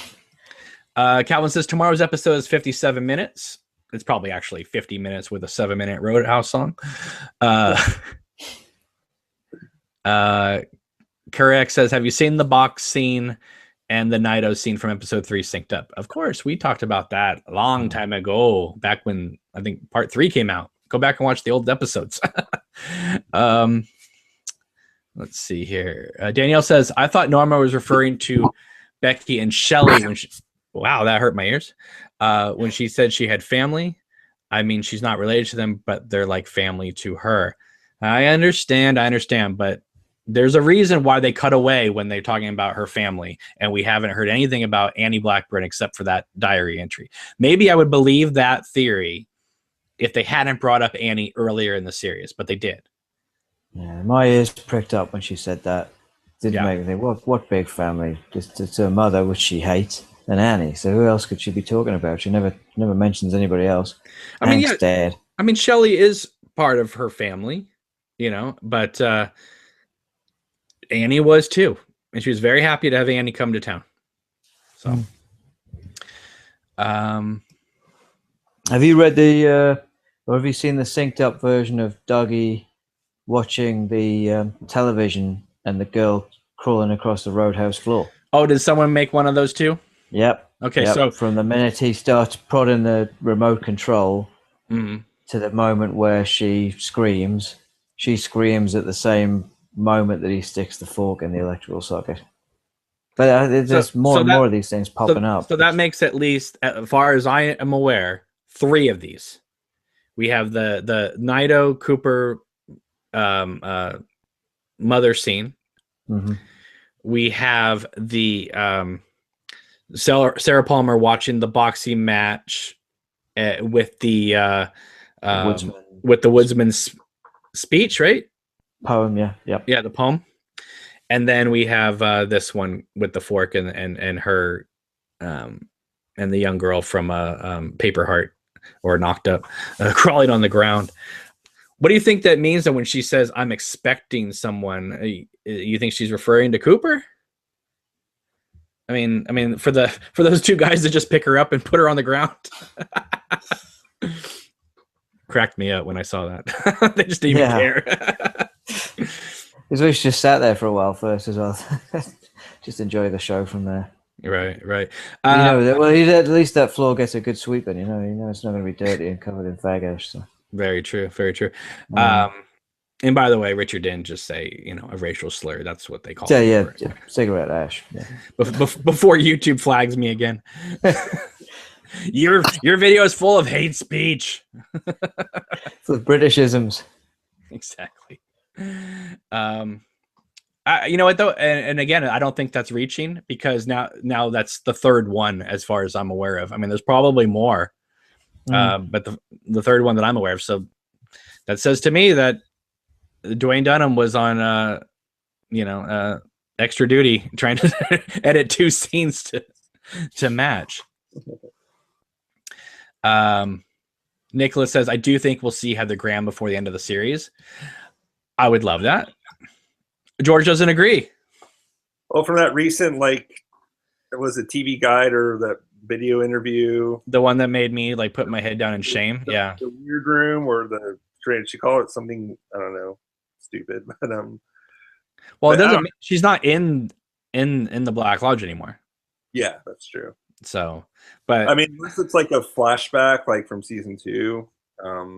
Then again, it could be a ruse. I mean, I do subscribe to the theory at this point in time that Mark Frost's Secret History of Twin Peaks book is purposely designed to protect Annie Blackburn. Okay. Because there's no mention of her whatsoever. She's been rewritten out of the history of everything. Yeah. And that says to me that if somebody was investigating this, how do you protect her? You don't mention her. Mm-hmm. But she does keep breaking through to the other side, so to speak. The fact that they found I keep saying diary entries. That's not from Laura's diary. I don't care what they tell me, but that is not from Laura's diary. Those are not the same pages from her diary. So yeah, I mean, I want Harry and I want Annie back, but Harry, I think in a way, I know this sounds crazy for probably Twin Peaks lovers out there. I think Annie at this point is more important to show than Harry. Yeah. At this point in time. Mm-hmm. I want to see them both, but Harry's showing up. What's Harry going to do? Yeah. He's not going to solve anything. He's not going to be the answer to a riddle or something like that. And he's more connected to the story than Harry is. So. Right. Especially if Gordon Cole is saying, who's the dreamer? Yeah. I really, really, really, really, really, really hope this doesn't end with Annie waking up from her coma or something in the hospital and she's dreamt this whole thing. Because listen, we're dealing with this Major Briggs thing of him floating her all around time, but how did Annie get that ability to float around time to be able to warn Laura to write that down? I mean, does anybody who comes out of the lodge have the ability to jump through time? Because Annie didn't look like she was pulling a Terminator where she went back with a mission. It seemed like she just kind of, it seemed like she just was there. Mm-hmm. Almost like a ghostly. Almost like she was put there rather than finding her own way there. Somebody sent her there to do that, to give that message. Right. And I don't have it on me because it's in the closet back there, but the Lynch on Lynch book that came out in the late 90s, he said that was one of the most crucial scenes in the entire history of Twin Peaks was Annie showing up in Laura's bed, because he said that would be like going back in time to 1920 and saying Lee Harvey Oswald. So he had been thinking that scene was going to be a major moment if there was another movie or something, other incarnation of Twin Peaks. But I heard that it wasn't going to be Annie. I heard it was going to be Cooper in Laura's bed. Originally. Yeah. And then was that you who said that? Yeah, and then they realized what a horrible, terrible idea that was, because not only did he relay that message, but he had sex with Laura afterwards, and that's just takes that to a whole twisted other level. But no, so Annie shows up. I can't imagine that diary entry is it. I mean, they kind of have to deal with that a little bit, and we only got 3 episodes left. So, I mean, maybe that's for another day, another story. But I feel like that's kind of a missed opportunity. If they're going to talk about Major Briggs jumping back and forth around time, then they should say, okay, anybody who encounters with the Lodge, probably has these abilities. Maybe that's why Sarah Palmer, everywhere she's going, she's on a time loop. So I don't know. Nothing but silence. I still think Cooper is going to end up with Janie either, even as Cooper. Oh yeah, I think that's going to be the end. And I'd be happy with that. Alice Lynch says, Cameron, you are the dreamer. We all are. KM Charlie says Jerry Horn now has a superhuman foot. So we have Freddie with his glove and Jerry with his foot. Oh yeah, Freddie Sykes. Frederick Sykes is the one-armed man in the Fugitive movie. That just struck me as I was watching it the other day. I didn't know whether that was a reference, but I don't think he's the one-armed man in the original series, but certainly in the movie, Frederick Sykes is the one-armed man. Let's see here. Let's see. Reggie says after Cooper disappeared, Annie became a porno actress known as Roller Girl. Bite your tongue. I'm just kidding. Johan wants to know, has anyone cracked the code from the airplane yet? With the windows? No. Twin Peaker says, did you all see my video of Jack Rabbit's Palace? No, I have not, but I will check it out after this.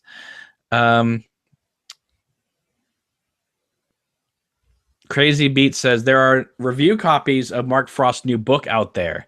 Do you think it will contain spoilers? Yes. Yeah. That's why they're releasing it after the series when it was supposed to come out before. Let's see. Wilton says, I don't think Mark Frost's book was designed to protect Annie in particular, but from what I see, the documents were filtered by the FBI to create the cover-up stories for key points. Let's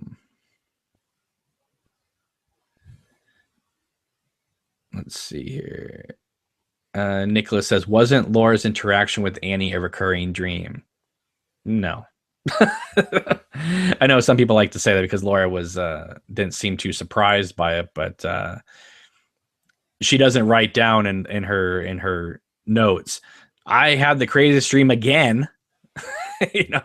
So I might read the Dale Cooper book again at some point, the autobiography. Yeah, My Life, My Tapes. I saw something on Facebook today saying, drawing some comparisons between that book and what was going on here, saying that Laura Palmer might be Dale Cooper's mother, or that there are many Laura Palmers out there due to one thing or another. Now, I'm not sure I agree with that, but one thing she did bring up is that Cooper has some dream as a boy. Yeah, I read this book when I was 13 or 14. I don't remember much about this at all, but apparently he has some dream with someone who he thinks is his mother, but he knows isn't. And she has blonde hair, and she tells him this secret. I think he dreams of Laura when he's a little boy. So I might go back and try and dig that out. And, well, there is sort of a weird moment. I mean, in the original series, they're kissing in the Black Lodge in his dream.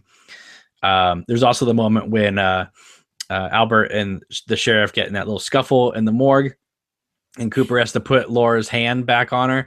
He kind of looks at her, not lovingly, but it's almost like the person in between him and this dead woman is the killer. But there's like this, there's almost like a romantic thing that sometimes happens in law enforcement with young women that are killed. It's almost like they kind of picture, they almost have to fall in love with their victim in a way, with the victim in a way to like almost make it personal to track down the killer. So maybe that's the thing with that. Reggie says maybe Cooper and Laura slept together in the past and they manufactured Sonny Jim. Maybe, I don't know. Let's see. Kirsten says if maybe Annie is Judy, so therefore we don't talk about her. That's why she's eliminated from everything. That's interesting. Alice says, when I was younger, I was a lot like Laura and a lot like Audrey. Right now, watching you guys live, I am so Nadine, and I'm okay with that.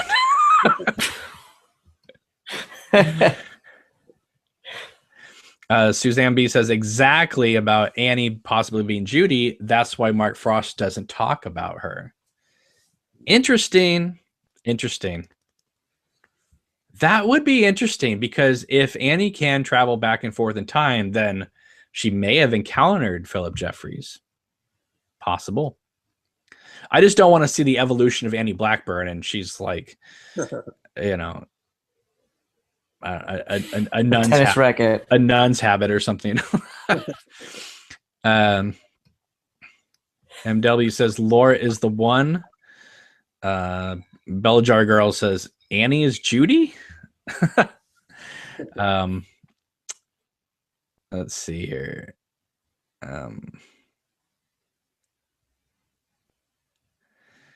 KRX says, did Evil Cooper meet up with Diane to find a wife for Dougie? See, that's the big thing that I have is if Diane is telling the truth and her and Janie are definitely strange sisters, how did she not go 20 years without knowing that her sister is married to a man that looks identical to Agent Cooper? Even if they're estranged, they probably got a Christmas card, right? Yeah, at least. So that means that Diane, at least at this point, seems complicit in the doppelganger's choice to manufacture someone that looks like Cooper. I mixed up the timeline this week as well with the Las Vegas text. You notice that text that he sent to Diane that she got about 3 or 4 episodes ago. He just sent out in this one. Right. That's a bit weird. That's what I'm getting at with these timelines. Is there going to be a moment in this series where we're going to get some sort of solid like point where we can then go, okay, that is the the 0 point, and then we can base everything else off that. I know there's been some people out there who have created timelines, but I don't understand how you can do that until the series is over, because every time people come up with something, the next episode knocks them on their ass. So well, while we wait, I think I'm just going to start sending Las Vegas ? To random phone numbers by text and see what I get back. See if they get those texts 4 days ago. Yeah. Or if anybody says they haven't asked me yet. All right, guys. Before we go, why don't you guys throw some questions into the chat, and we'll take those before we get out of here. Thank you guys for obviously taking stopping your day, midday Saturday, to watch this with us. If you guys are watching us live, awesome. This video will be posted to the VidMe channel. If you guys need to know how to do that, check it out. This is the link to get to the VidMe channel. I'm at 415 subscribers so far on there. I'm trying to get that at least to over 500 as soon as possible. I'm going to try and post this video also on the main YouTube channel, but YouTube is being a pain in the butt the last few weeks. So if anything, people have asked me, well, where am I supposed to find the videos? There's 2 ways. Here, everything's going to be uploaded to this site. So if you miss something, check this site. The other one to be subscribed to is the main YouTube channel, which is Obnoxious and Anonymous 2. This one that we're going live on is this is what I'm just using right now to live stream. Once I get the live streaming back on the main channel, we'll do it all there. So, but YouTube's just a pain in the butt. So some videos are going to be up there, but all the videos will be here. So make sure you're on this one at least. So I know it's a bit convoluted, but so is Twin Peaks. All right, let's go to the chat before we get out of here. All right.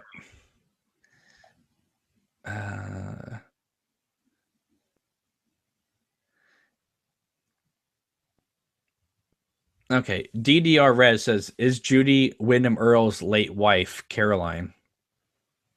Probably not. it's a little much.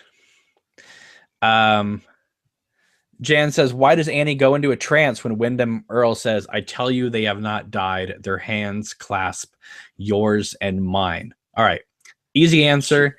Season 2 ending, it's just creepy and weird to say something like that and have her go into a trance.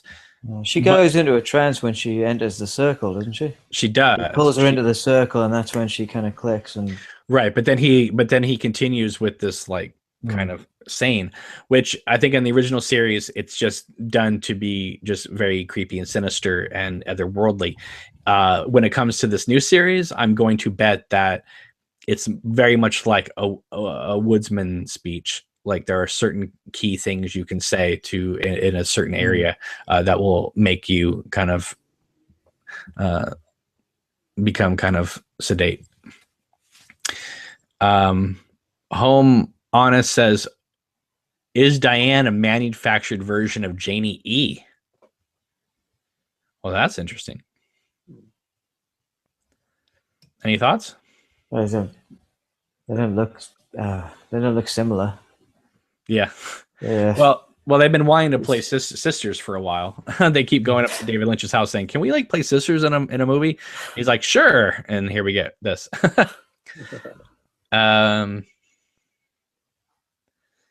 Let's see. Nicholas says, "What colors do you think Rancho Rosa will be this week?"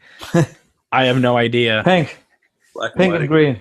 Well, I keep announcing what the colors are because I'm hoping that the people out there that are trying to decipher every little thing in this series will like come up with like a pattern as to what it is. You know, is there a pattern, or is it just random colors that they throw out there because it, you know, the following part makes Lynch think that the colors should be that? I don't know.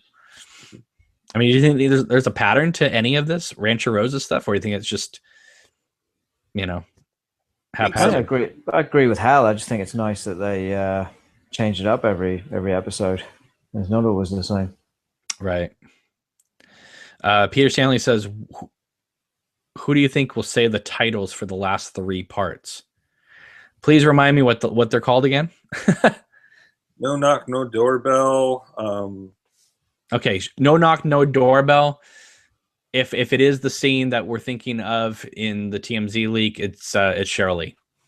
Yeah. What's the next one called?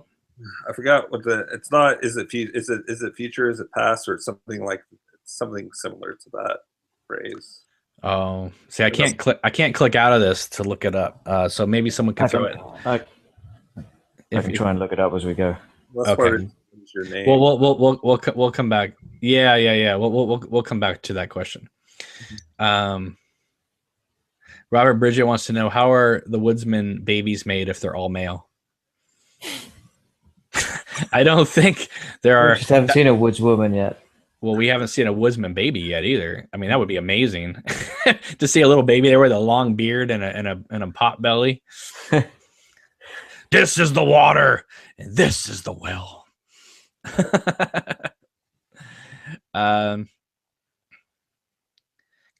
Kai Show LP says, do you think the Maddie we saw in the Black Lodge was her doppelganger, and that she isn't in the lodge proper since she wasn't wearing an Al Cave ring when she died? Okay, let's be honest here. There was no Al Cave ring until the movie. They didn't think about the Al Cave ring at all during the original series. But Was it her doppelganger? It was her doppelganger. Of course, it was her doppelganger. Yeah. It was. I never even thought for a second that was really Maddie. Where she's like, Okay, I'm Maddie. Go ahead. Part 17 is the past dictates the future. That's Cooper. Part 18 is what is your name? So the past dictates the future. Right. I think that's Cooper. I'm probably wrong though. It's probably just some throwaway guy in Las Vegas saying that. I'll go Gordon Cole on that. Throw my hat in the ring. Like again, I'll probably be wrong. What do you think, George? For 16, I want to say either, since it was a TMZ leak, I want to say either Laura or Sarah. Part 17, I want to say Gordon. I want to say Gordon Cole for that. Seems like something you would say. And there's part 18. I don't know. I want to say Philip Gerard for part 18. I'm probably the what is your name? Okay, there's a couple theories out there that we've been floating around for a while. One is somebody asks Cooper, "What is your name?" and he will say Dougie Jones, and he will still be Cooper. He'll be Cooper of sound mind and body, but choose to live his life as Dougie Jones with Janie E and Sonny Jim, the life that he didn't have. There's that theory. The other one going around that we've been talking about is somebody will ask, like Cooper and Janie E will end up having a daughter, and someone will ask her what is her name, and they'll say Laura, and Laura will be reborn through Dougie or Cooper and Janie E. That's what I'm thinking, but I'm probably totally wrong. Yeah. George is like, yeah, you are. Let's see here. Sorry, guys. Sometimes the chat acts up and I have to scroll all over the place here. Okay. I want to know, is Jade coming back? That's what I want to know. I hope so. I like her character. Okay. Alice says, what if now all we get to see all of what we saw from the past 15 episodes in speed, but chronological order and the end, whatever that may look and feel like? Like you're talking about the series stops and goes back and starts plugging in holes. I don't know. Maybe.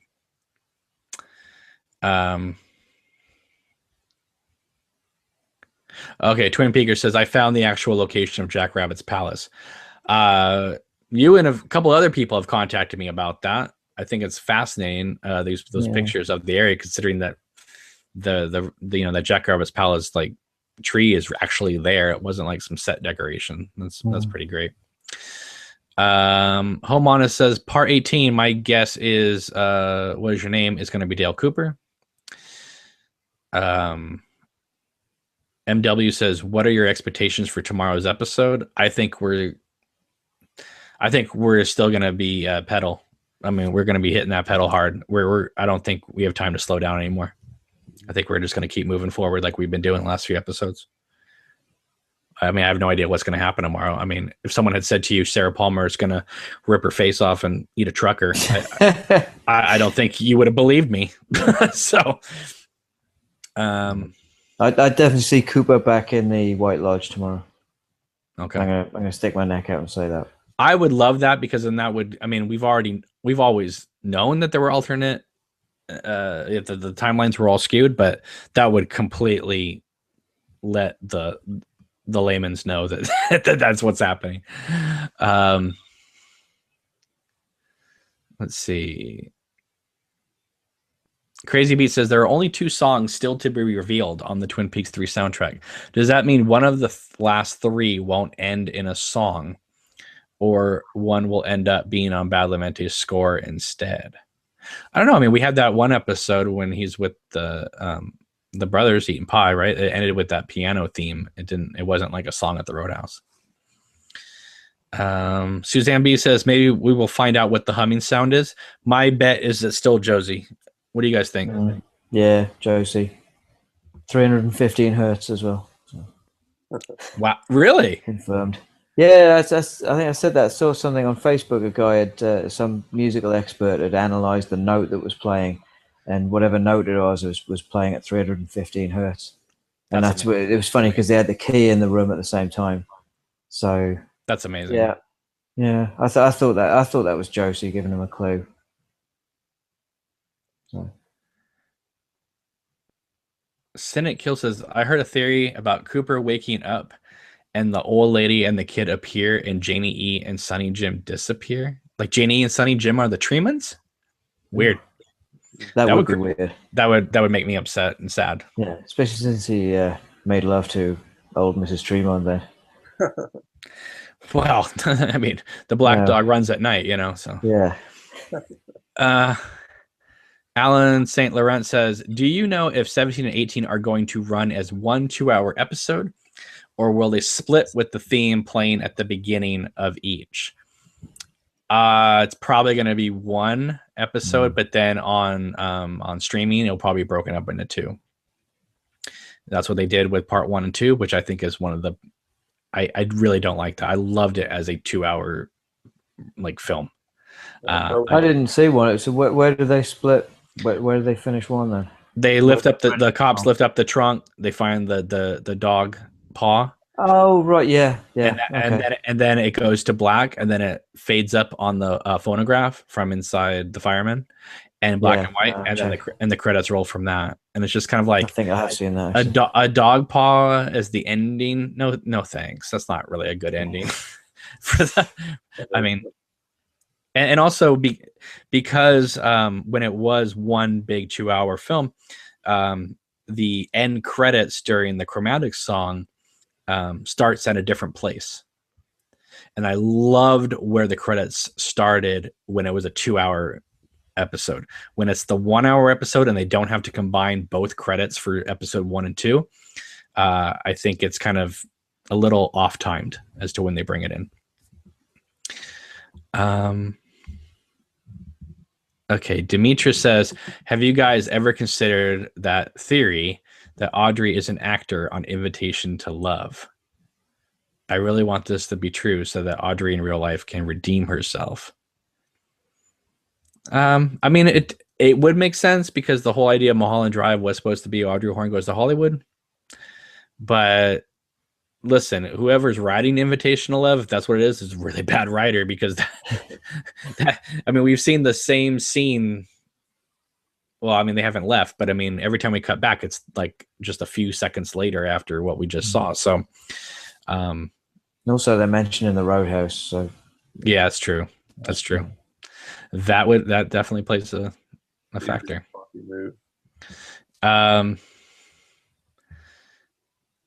Let's see. Trina says, I like the theory that Jane and Jimmy are the Chalfont Treeman grandmother, grandson. Is Jane the 119 lady?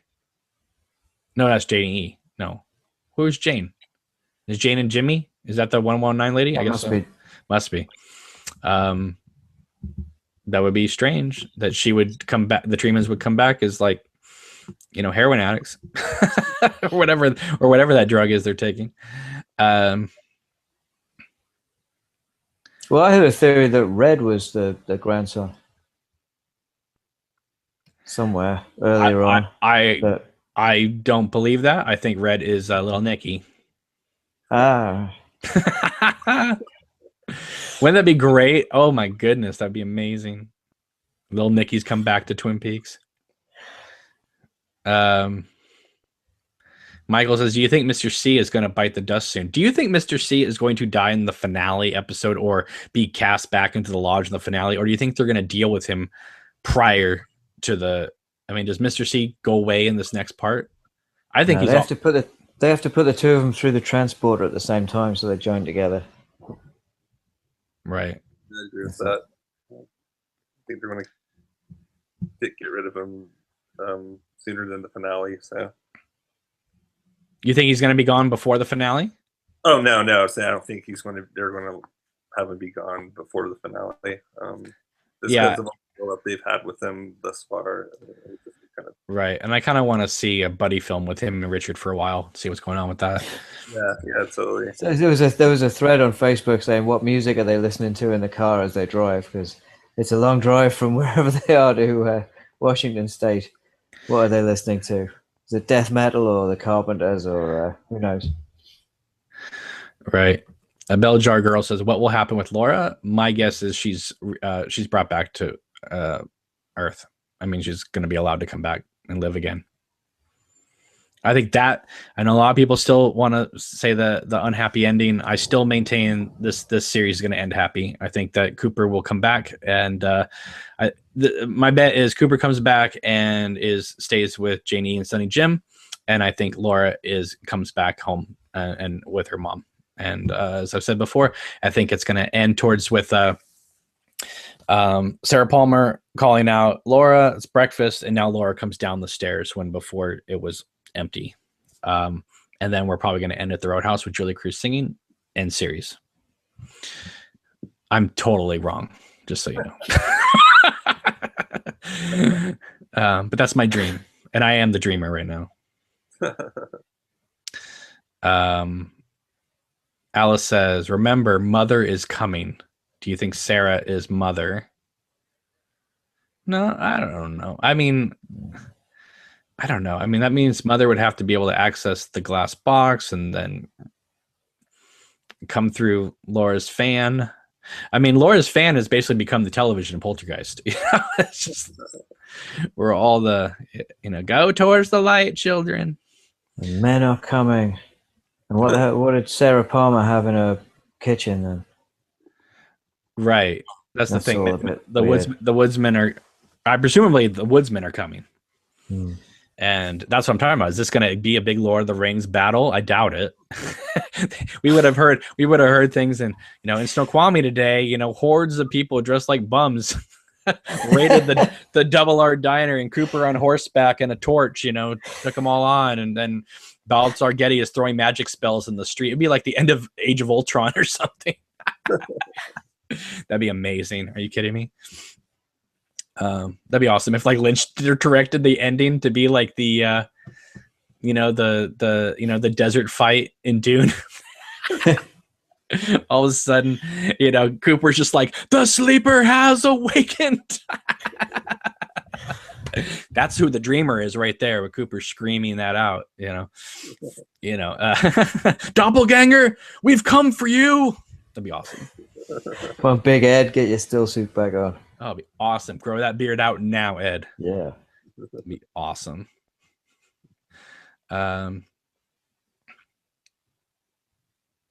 Yeah, Jan says, do you think Cooper will go back in time and change the past, given the title The Past Dictates the Future? Maybe Twin Peaks will go back to normal. That's my thing, is Laura can't just come back alive, or they can't just reverse time so that Laura never died without going back in time and changing the fact that Bob possessed Leland. If they could fix that, where Bob never possessed Leland, then Laura wouldn't have ever been killed. Even if they bring her back, you don't want to leave it with she's back, but Leland's still Bob, so she's going to die next week. So,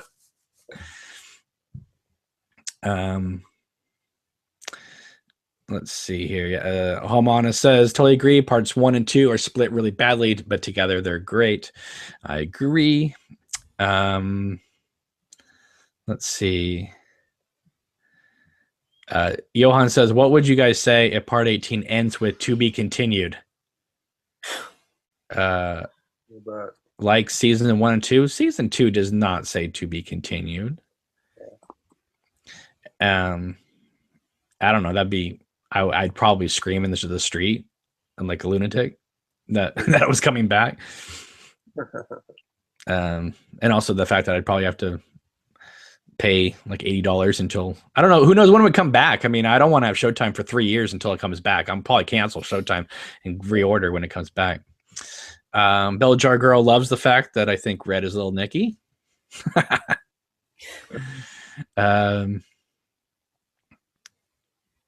Let's see. Katrina says, but Little Nicky would be much younger than Shelly, though.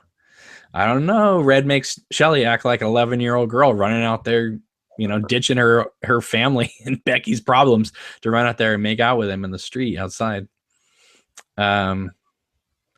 Peter Stanley says, Invitation to Love was what manufactured people would use to learn human behavior in the original series.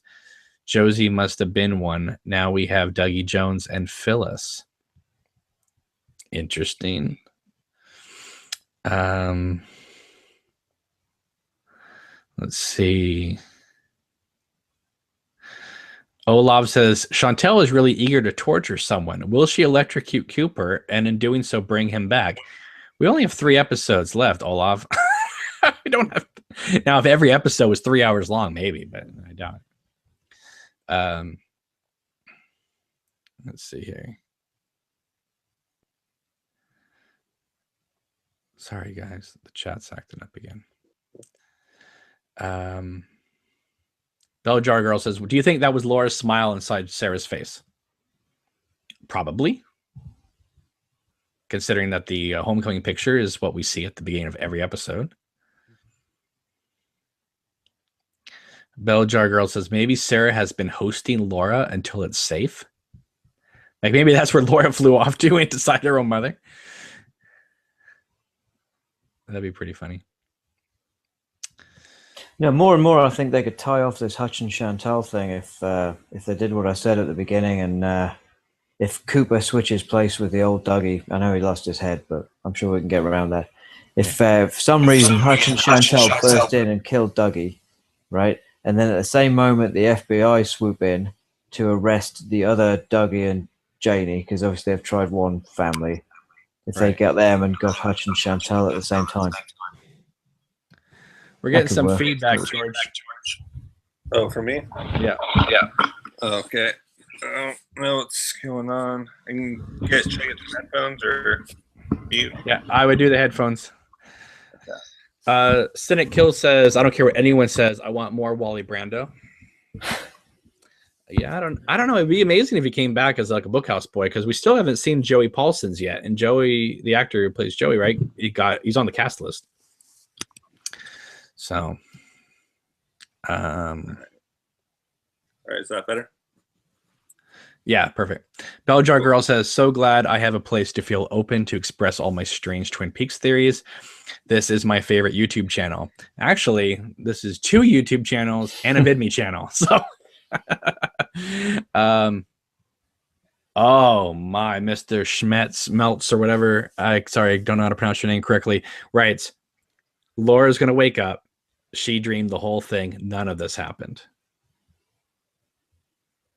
How would we feel about that? Yeah. Anticlimactic? Horrified. Yeah. It's a cop out. Still a cop out. Yeah. Alan St. Laurent says, let's not forget the shots heard at Big Ed's gas farm. That will probably loop back around. See, I thought that there was shots there too, but everyone's saying no. The guy was saying that he heard the shots from Big Ed's gas farm at the Double R Diner, and that's what because I thought there was 2 simultaneously, like, gunfight scenes happening. I thought you meant about the double R shots. And Jesse was saying that when he came to the scene. Kirsten says that could be it. Yeah, Kirsten says that I said in an old podcast that Showtime asked me to hush about some thoughts that I had. Did those scenes happen yet? No, they have not happened yet. And honestly, I mean, no, they haven't happened, but I'll be fine if they don't happen. Basically, somebody who was on working production was talking with me, and I said casually, hey, is there anything that you guys could let us know about so we can relay this to our viewers? And we were told a couple things, and I had no idea like what in reference any of that was about. And so I just said, hey guys, this is what I was told that I could share with you guys, make it what you will. I have no idea if this is real or not, but this is what I was told I could share with you. And then I was contacted by people in Showtime saying, shh, don't say anything. We don't want things leaking. And I was like, one, I have no idea what I just said to them. It would be like saying, well, Cooper's going to be in outer space, and then there's going to be an Asian one with no eyes and who flies off into outer space, and like you'd be like, what the hell are you talking about? It's basically stuff like that. But no, none of the stuff I've said, which is still online, it hasn't happened yet. But the fact that Showtime was like, shh, I was like, oh my God, what did I say? That was so bad. So yeah, it hasn't happened yet, but I guess we'll see. I'll be scared to death if it happens like in the finale episode or something. It didn't seem that big to me, honestly. Otherwise, I wouldn't have said anything. All right. Let's see here.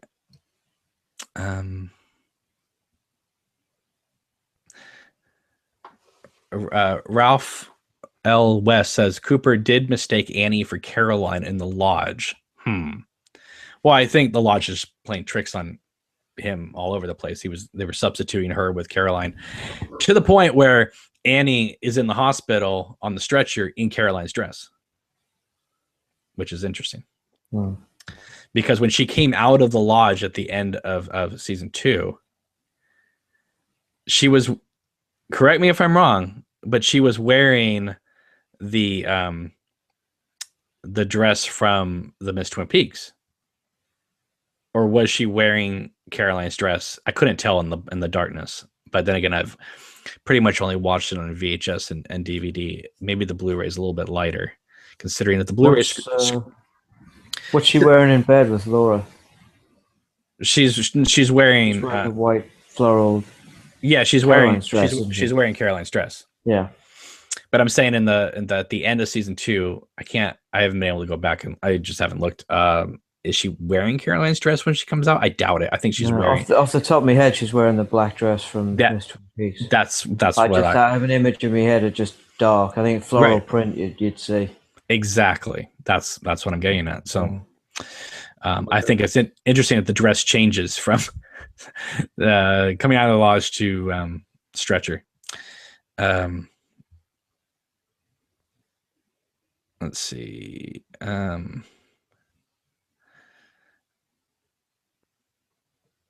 Home Honest says part 17 and part 18 will be 2 hours of someone stepping into the roadhouse puddle. Probably. I wouldn't put it past it. Sorry guys, the chat again is being silly. Okay, let's see. Felix says, what do you think Leland's role is in all of this? I have no idea. I mean, he's dead. So, let's see. Alice says, another spin-off idea would be Big Ed's Gas Farm. Each episode is Ed's night shift, where all past lynching weirdos stop by, things happen, and they leave. I would love that. It would only be cool, Alice, if the reflection in the window did not match any of their movements. I don't know what is all that about, Richard. I mean, I can't see it. To be honest, I haven't looked at it that much. I know even when I see images of it on Facebook and it's circled what I should be looking at, I can't quite make it out. And I don't know. Maybe it's something, maybe it's not. But I like that spin-off Big Ed idea. Be like David Lynch does Clerks, couldn't it? It would be better. It would be better than Hotel Room. Yeah, that's for sure. Even though I liked Hotel Room, I'm just saying that would be amazing. Everyone just stops in, get some gas, and every once in a while Nadine can come out and be like, Ed! Let's see. Wilton says, I will hate this show if they play It's All Been a Dream card. Yeah, that would be kind of a bummer. Yeah. I mean, even at the end of Blue Velvet, is that your dog, Richard? Nope. Oh, okay. I think it's my roommate's dog. Sorry. Okay. That's fine. I even at the end of Blue Velvet, it looks like Jeffrey. Jeffrey's in the garden at the end, and he opens his eyes, and you think, "Wow, could Blue Velvet had all been a dream?" But no. All of a sudden, he's with Sandy, and his dad's like happy. He's playing croquet in the back. So they flirt with the idea that it was a dream, but then they reveal that it wasn't a dream. So I would be surprised if Lynch played that card. That's not like his style. His movies are waking dreams, not literal dreams, except when Cooper has that dream. But he wakes up. It's not like we get a definite idea of when things are a dream and when things are not a dream in his work. And no, I'm not referring to Mulholland Drive. Although I have to say, Richard, I have been contacted by a great many people who want to know my Mulholland Drive theories. So I will be working one of them. So I will be working on that video soon, but I'm in the middle of Twin Peaks land in my head and trying to get these videos done. So probably won't be until after the series, but I will definitely make that a priority video, because I know so many of you guys want to know my theories about that movie, considering that I don't believe anything about this dream idea that everybody else has. Although that doesn't mean you're wrong. Yeah. I love all your guys' theories about that stuff. For me, I've never thought of the movie like that at all. So, Mr. Schmelt says this ending, everything shakes or falls on this ending. I mean, if the ending is bad, does it make the whole series bad or the whole movie bad? You think? I mean, for a lot of people, it does. I don't think it will be. I mean, that's a tough question. I mean, what you look at is like the journey to nowhere, or I have faith. I don't know if you play video games. I played Mass Effect back in the day, and there's a lot of the ending of that got a lot of stick. But to be honest, I put so many hours into that. I enjoyed it so much. To say the last half hour would completely ruin my experience of the entire thing would be wrong. I'd say no, it wouldn't. It wouldn't spoil it completely, but I've got faith. I don't think it'll be bad. No, I don't think. I just want to satisfy. I think it'll be frustrating. I think it'll be maddening, but at the same time, I think it'll be great. But I do want a satisfying ending. I really do, and I don't care what it is. I just want it to feel like that is the ending that this needs. That's all I want. But if I feel like it's a cop-out ending, I'm going to say something about it. I'm going to be very upset. I don't care what it is. It just needs to feel like conclusive. That's all. At least in terms of like that the journey was heading towards this direction. I don't want it to just feel like we were heading somewhere and we dropped the ball. That's all. I don't believe that's going to happen. I'm just saying, if it does, I will be the first one on YouTube saying it, and everyone's going to hate me. So, I think I'll be happy as long as Freddie Sykes' role is minor. a minimal role for Fred. Just one little thing that he does would be fine, and then he can just go. That'd be for me. Okay, KRX says, I think the ending will be similar to Blue Velvet, optimistic but not really happy. What are you talking about? Blue Velvet has like one of the happiest endings in film. Everybody's happy at the end. Dorothy gets her son back. Frank's dead. Jeffrey's with Sandy with his aunt, looking at the robin. It's not a very happy ending for that worm in the robin's mouth, but you know, it's very happy ending. Scooby D says, if all of Twin Peaks is a dream sequence, I will throw something at my TV and cancel cable forever. You know that opening credit sequence of Fire Walk With Me with the TV getting smashed? That will be all of us Twin Peaks fans together just smashing our TV. Let's see. Alice Lynch says, if this is what I said on the chat after the 4th episode, what if Cooper is having a dream and wakes up, but actually it was some FBI meditation on Tibet or something? Again, I'll be very upset if the whole thing's a dream.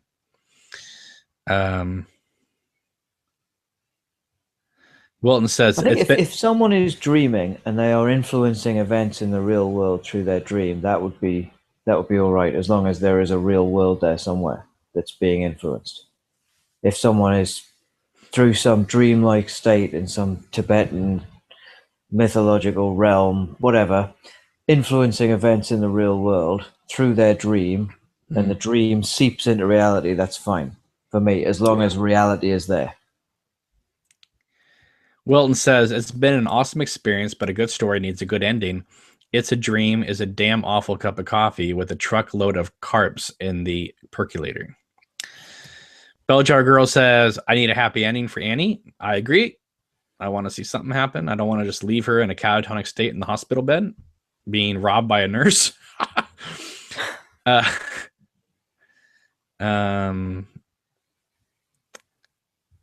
Let's see. Mr. Smelt says Joan Chen is sad that she didn't come back. Obviously, she wrote that letter to David Lynch. And Heather Graham wanted to come back as well. Yeah, no. If Heather Graham does not come back, if Annie Blackburn doesn't come back, then maybe, damn it, I'll do my Twin Peaks short film and I'll get Heather Graham somehow to be in it. Because damn it, I've I've always wanted to make a film about her and Cooper, and stuff like that. So I'll be in touch with you, Heather, if your character isn't dealt with properly in this series. Let's see. Wilton says, "Oh no, please keep Annie away from this show. I hate her." Okay, fine. We'll just bring on Lana Milford back. How about that? Who is truly the worst character in the history of Twin Peaks? Well, what do you think underpants are for? My favorite line. Oh my goodness. I mean, I can tolerate everything in Twin Peaks, and I can watch the Lana Milford stuff, but I'm telling you, Lana Milford, without a doubt, is the worst character in the history of this entire show. It was a nothing character. It was ridiculous. It was silly, and I don't know. It was pathetic.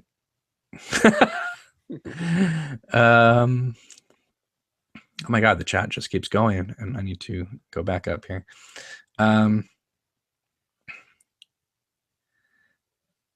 MW says, a question to Richard: how long have you been a Twin Peaks fan? All right, Richard, time to pimp your article. Since the beginning. Well, I guess it was. I don't know when it showed in the UK compared to when you guys saw it over there. I think there was a 6-month delay or something like that before we saw it on BBC. But no, I was 14. It was 1989 or 1990, and I was with it from the beginning. I saw it advertised in the TV Times, and it looked interesting, so I went up and started watching it on my tiny little portable black and white TV in my room, and that was me every Tuesday night, 9 o'clock for months until it finished. So yeah, no, I did say all this on my article, which Cameron was very kind to share.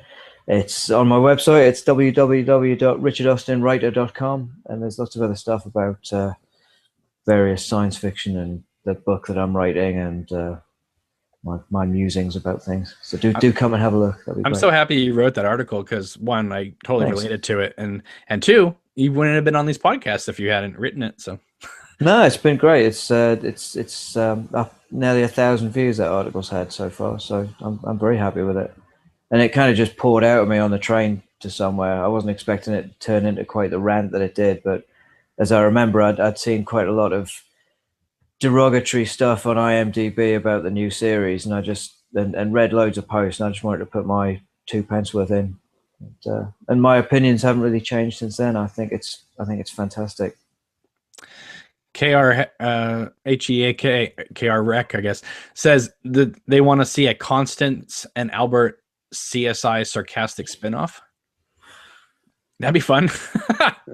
But too bad Miguel Ferrer is no longer with us. So let's see here. Mr. Schmelt says, if basically if Twin Peaks ends as a dream, does it cut to Harry Dean Stanton going dreadful from Inland Empire? That'd be great. Sarah says Annie is wearing the Miss Twin Peaks dress when she comes out of the lodge in season 2, but then she's suddenly wearing Caroline's dress on the gurney. That's what we thought.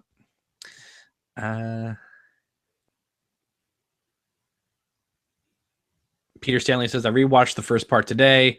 Hank, the yards, the custodian outside the apartment building, says, "What the hell?"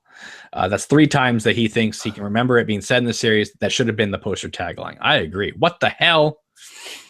Let's see. Then they're talking about Dexter and how awful the ending of Dexter was. Yeah, that was an awful ending. I don't think Cooper is going to end up as a lumberjack in this series. Spoiler alert. Let's see. Felix says I feel Lynch always sticks the landing with his endings. Mulholland Drive and Inland Empire are great. Well, Inland Empire, that ending is definitely great because the movie's over. Oh. I'm kidding. If there's one thing that this new series has done, it's made me want to go back and rewatch Inland Empire, which is what I'm going to do. I mean, I like Inland Empire. I just don't love it as much of all of the other Lynch films. But as I said on a previous podcast, I feel like Inland Empire is like a video game, and I get up to a certain level and I keep getting killed by it.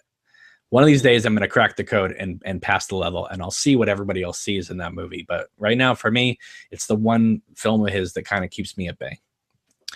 So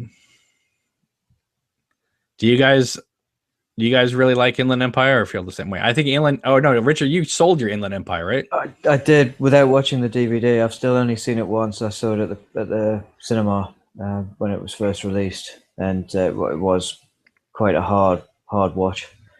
I knew how long it was going. I saw it in the middle of the day as well. I took a packed lunch with me. I sat in the cinema with sandwiches, eating it. And my abiding memory of that, watching that, is that my brother rang me halfway through, and I ignored the call because I sent him a voicemail because I was in the middle of watching this David Lynch film, and it turned out that he was on a Spanish hillside with a broken leg, calling me for help. And I turned him away. Because I was watching this film that I wasn't terribly into at the time either, but he had to call someone else instead. Richard, I'm in the woods. I think I'm high. Yeah, yeah. He had a broken ankle and really needed my help. So that's my memory of Inland Empire at the moment. But like I said, I think I said at the time, watching this series has made me want to go back and watch that again, and it's the same with other films of his as well. I want to watch Lost Highway again after this. I want to watch... I remember I convinced you to go back and rewatch Wild at Heart, too. Yep, I haven't done that yet, but I take on board a lot of what you said. I think I'm just so distant from seeing that film now. I think I just need to... It's a very optimistic film, that one, I find. It's a very nice... Which one? Wild at Heart. Yeah. Oh, yeah. A nice love story. And there's plenty of evidence, if you go back, of Lynch having... nice happy endings, like you said, Blue Velvet, Wild at Heart, Fire Walk with Me to some extent, with Straight Story, Floating, Straight Story, Dune. Yep. They all have happy endings. I mean, Mulholland Drive is not, but it's kind of it's like bittersweet, but it's not happy. You know what I mean? It's bittersweet and sad. Lost Highway is the only one that's not really a happy ending. It's just kind of like a circular thing. But most of Lynch's films have happy endings. Even Eraserhead does. And the Grandmother. I mean, a lot of his films have happy endings. Felix says Inland Empire is like being in Lynch's brain for 3 hours without a filter. Yeah, I mean, I think that's one of the problems with Inland Empire too, is because he shot it on video. He didn't have to be as careful as he does when you're shooting on film. So he was able to film everything. And I think if the way I feel right now is if Inland Empire had been like 90 minutes, hour and 40 minutes, I think he could have crafted a genuine masterpiece out of that film. But 3 hours, I just think it's too long. I don't think the pieces all fit together, but I could be wrong. But I'm just saying right now, that's how I've always felt about it. I've seen it a number of times. Let's see.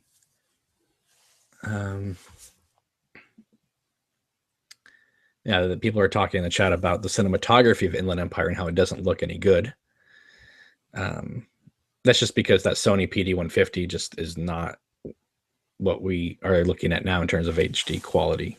But I think it also speaks volumes that Inland Empire was, he kept talking about how much freedom he has with digital technology, and then he didn't make a film for 10 years. So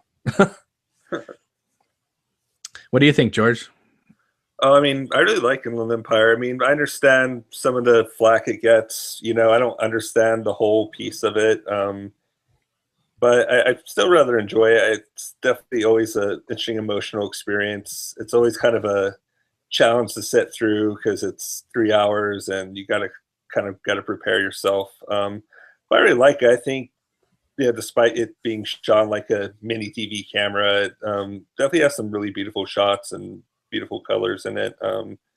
Like, even if you like it, even if you really love Inland Empire, I think you have to be, and I say this very tenderly, I think you have to be a true nutcase to think that's Lynch's best movie. It's definitely not his best, but there's definitely, like I said, I can understand a lot of the criticisms it's gotten. But yeah, I appreciate for what it is, which is kind of Lynch kind of unleashed on a digital video. So Mr. Smelt says one of the hookers in Inland Empire was in the last Twin Peaks episode, part 15. Yes, that hooker is David Lynch's wife. yeah, Emily Stoffel.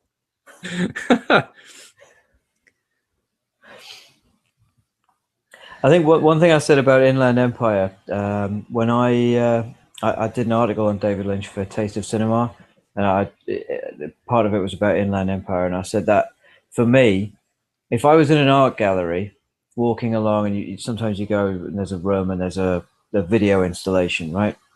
If that was a video installation, I could quite happily probably spend an hour in a gallery just sitting in a chair watching that film. But for some reason, it didn't work for me as a cinematic experience. It was just not what you want when you go to the cinema, if that makes sense. Mm-hmm. yeah, totally. Like that was it for me. So that's why it didn't work as a story or as a cinema experience. But I could quite happily sit in a gallery and watch it. I also don't like. I typically don't like movies where it ends and then the camera pulls back and we realize, like, again, it was either all a dream or it was all on a movie set, because that to me is like, well, then I don't need to take any of this seriously. Mm-hmm. And when they do that pullback, and I don't know, I was just kind of disappointed, like, really, we went through all this for it's a movie? I don't know, you know what I mean? It's just that kind of thing bums me out. Let's see. 402-1971 says Inland Empire is too much for me. My least favorite Lynch film. I do like the rabbits, though.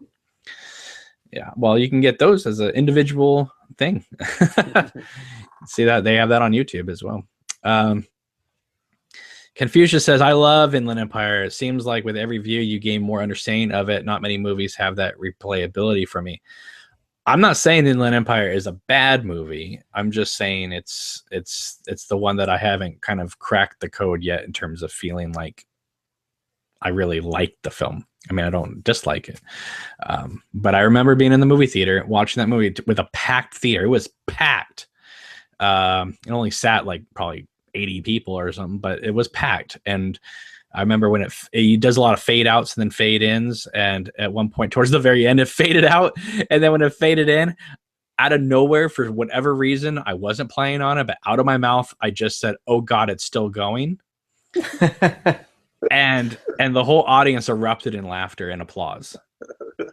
So I guess everyone was on the same wavelength at that moment, but I'm not someone who likes to troll. I was just sitting there and all of a sudden I just said out loud, oh God, it's still going on. And it was amazing. I couldn't believe that everyone was applauding for that.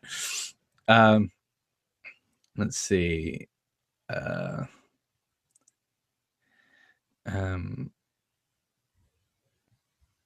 Mandy and Joey Judge says the girl watching the TV in the hotel room in Inland Empire is a lot like Audrey stuck in the house with Charlie. I don't know. Just because she's just sitting there? I don't know.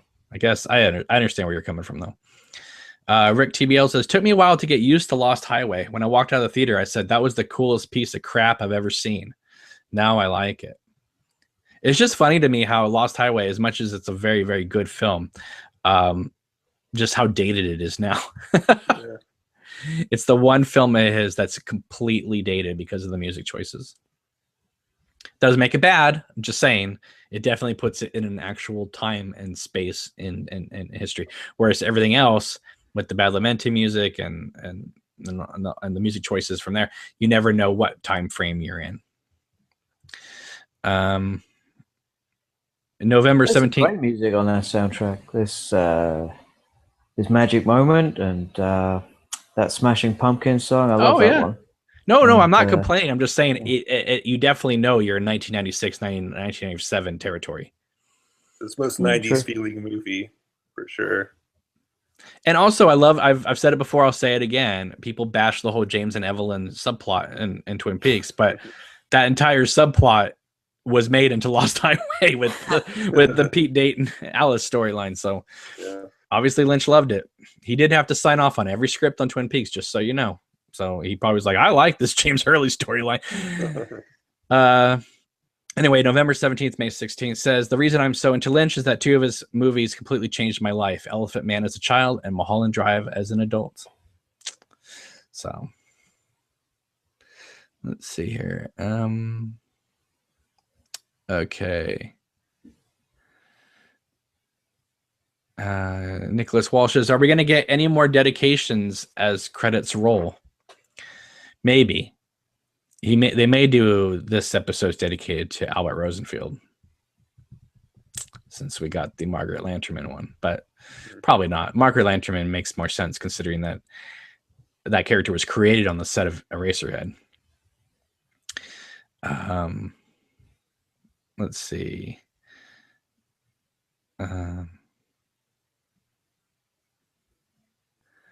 Bella Jar Girl says, I'm deranged from Lost Highway. Alice Lynch says, some fans may get angry with me, but my feeling when I watched Inland Empire was like someone tried to make a movie like Lynch and it didn't work out so well. Well, even Jennifer Lynch herself has said that Inland Empire is her dad's worst movie, which is amazing that she even went on the record with that. She did on the record on video, and she even told me that when I met her in person. I asked her, so what did you think of Inland Empire? Because I had just seen it, and she was just like, well, I really miss Mary Sweeney's editing, is what she told me. I was like, ooh, man. And I think Lynch himself, in a way, I mean, he's happy with obviously with all his movies, but I think there's a part of him that does feel a little disappointed that Inland Empire is the one film of his that did not make back his money. And considering how cheap it was, that's interesting. And we still don't have a Region 1 Blu-ray for it here in the States. Or I wonder how short he is of recouping his money, because I'll probably buy it again myself. If it's only $10 or something he's short, then you never know, it might make it up. Yeah. 100 Z-Mad says, oh, there'll probably be a dedication to Jack Nance. Maybe. Don Wagner says, reference to Pete. Right. And Don, that's surprising. Don Wagner says, I have to watch Inland Empire in chunks. Now, I understand that's probably the best way to watch Inland Empire, is in like 10 to 15 minute chunks. 402-1971 says Lynch loves James Hurley. This is why he wanted him. This is why he had him sing that song again at the Roadhouse. I think there's another reason we talked about earlier. I think that Maddie and Donna are both dead, and that was his tribute to them. He's playing live at the UK Twin Peaks Festival. Oh, really? James Marshall, yeah. Don Wagner says, I like the documentary on Inland Empire a lot, though. Lynch 2. There was a Lynch 1, which I really didn't. I don't know. Maybe I'll have to go back and rewatch it. I didn't much care for it. Lynch 2 on the Inland Empire DVD is great. Lynch 3 was, of course, changed into David Lynch, The Art Life. And on the Inland Empire DVD, you have Lynch cooking quinoa, in which he mentions the frog moths that we saw in this new series. Bella Jar Girl says, I have a story. David Lynch was in front of a Tower Records with a cow. I remember that. And Angela Badalamenti on Sunset Boulevard. I talked to David Lynch on the phone. Wild. Did your friend like see him and then call you and put him on the phone? Or did you know like how to call Tower Records and they put him on the phone? How'd that happen, Bella Jar Girl? That's what I want to know.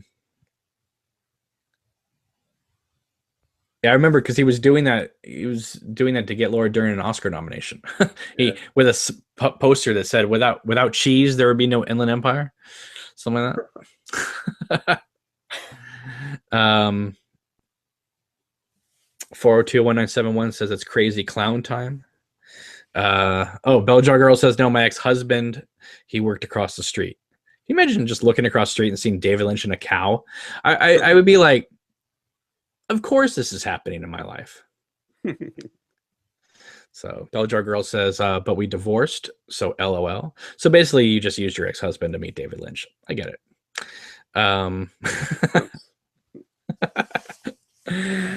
Let's see. Well, wow. All right. We're getting sounds from the Black Lodge apparently cutting into this podcast.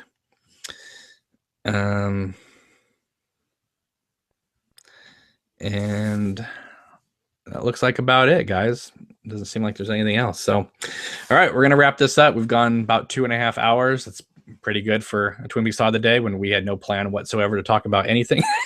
So, Richard, thank you for joining me. Really appreciate it.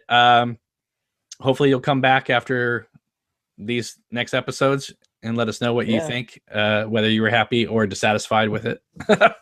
Certainly will. Thanks for having me again.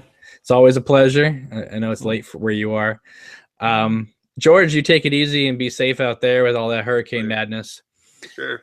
And yeah, of course. Thank you for coming on. What are your hopes for the next 3 episodes, the ending? I want stuff to go completely off the rails and crazy. I mean, that's why I love David Lynch. I do want like a good closure, but I hope we get some crazy moments like in part 8 and so on. So, but we'll see. Right. Crazy Beat says, let's do this again after tomorrow's episode. We always do. We always have the instant reaction video, or the initial reaction video, I should say. So be sure to watch us for that. We also post up watch-alongs with the episodes. So just be sure to follow us on the main channel. This is not the main channel, by the way, that we're streaming live on. Go to Obnoxious and Anonymous proper on YouTube, or you can find us on the VidMe channel here. Make sure to subscribe to this, and you'll be able to access all the videos. Not all of them are uploaded yet, but the new ones are. I'm going to put up the old ones after the series is over, which is going to be shocking. A lot of people are going to be tuning in to see all these new videos, and all of a sudden they'll get videos from 2013 showing up on their feed. But hey, it's fun to go back and see what we were all saying 2 years ago when the series was first announced, right? Find out how wrong or how right we were. Let's see here. KRX says, first time watching this live, enjoyed it a lot. Thank you. Well, thank you for joining us. It's amazing that we keep finding newer viewers, considering that we have been doing these podcasts, these Twin Peaks podcasts, for 5 years now on YouTube.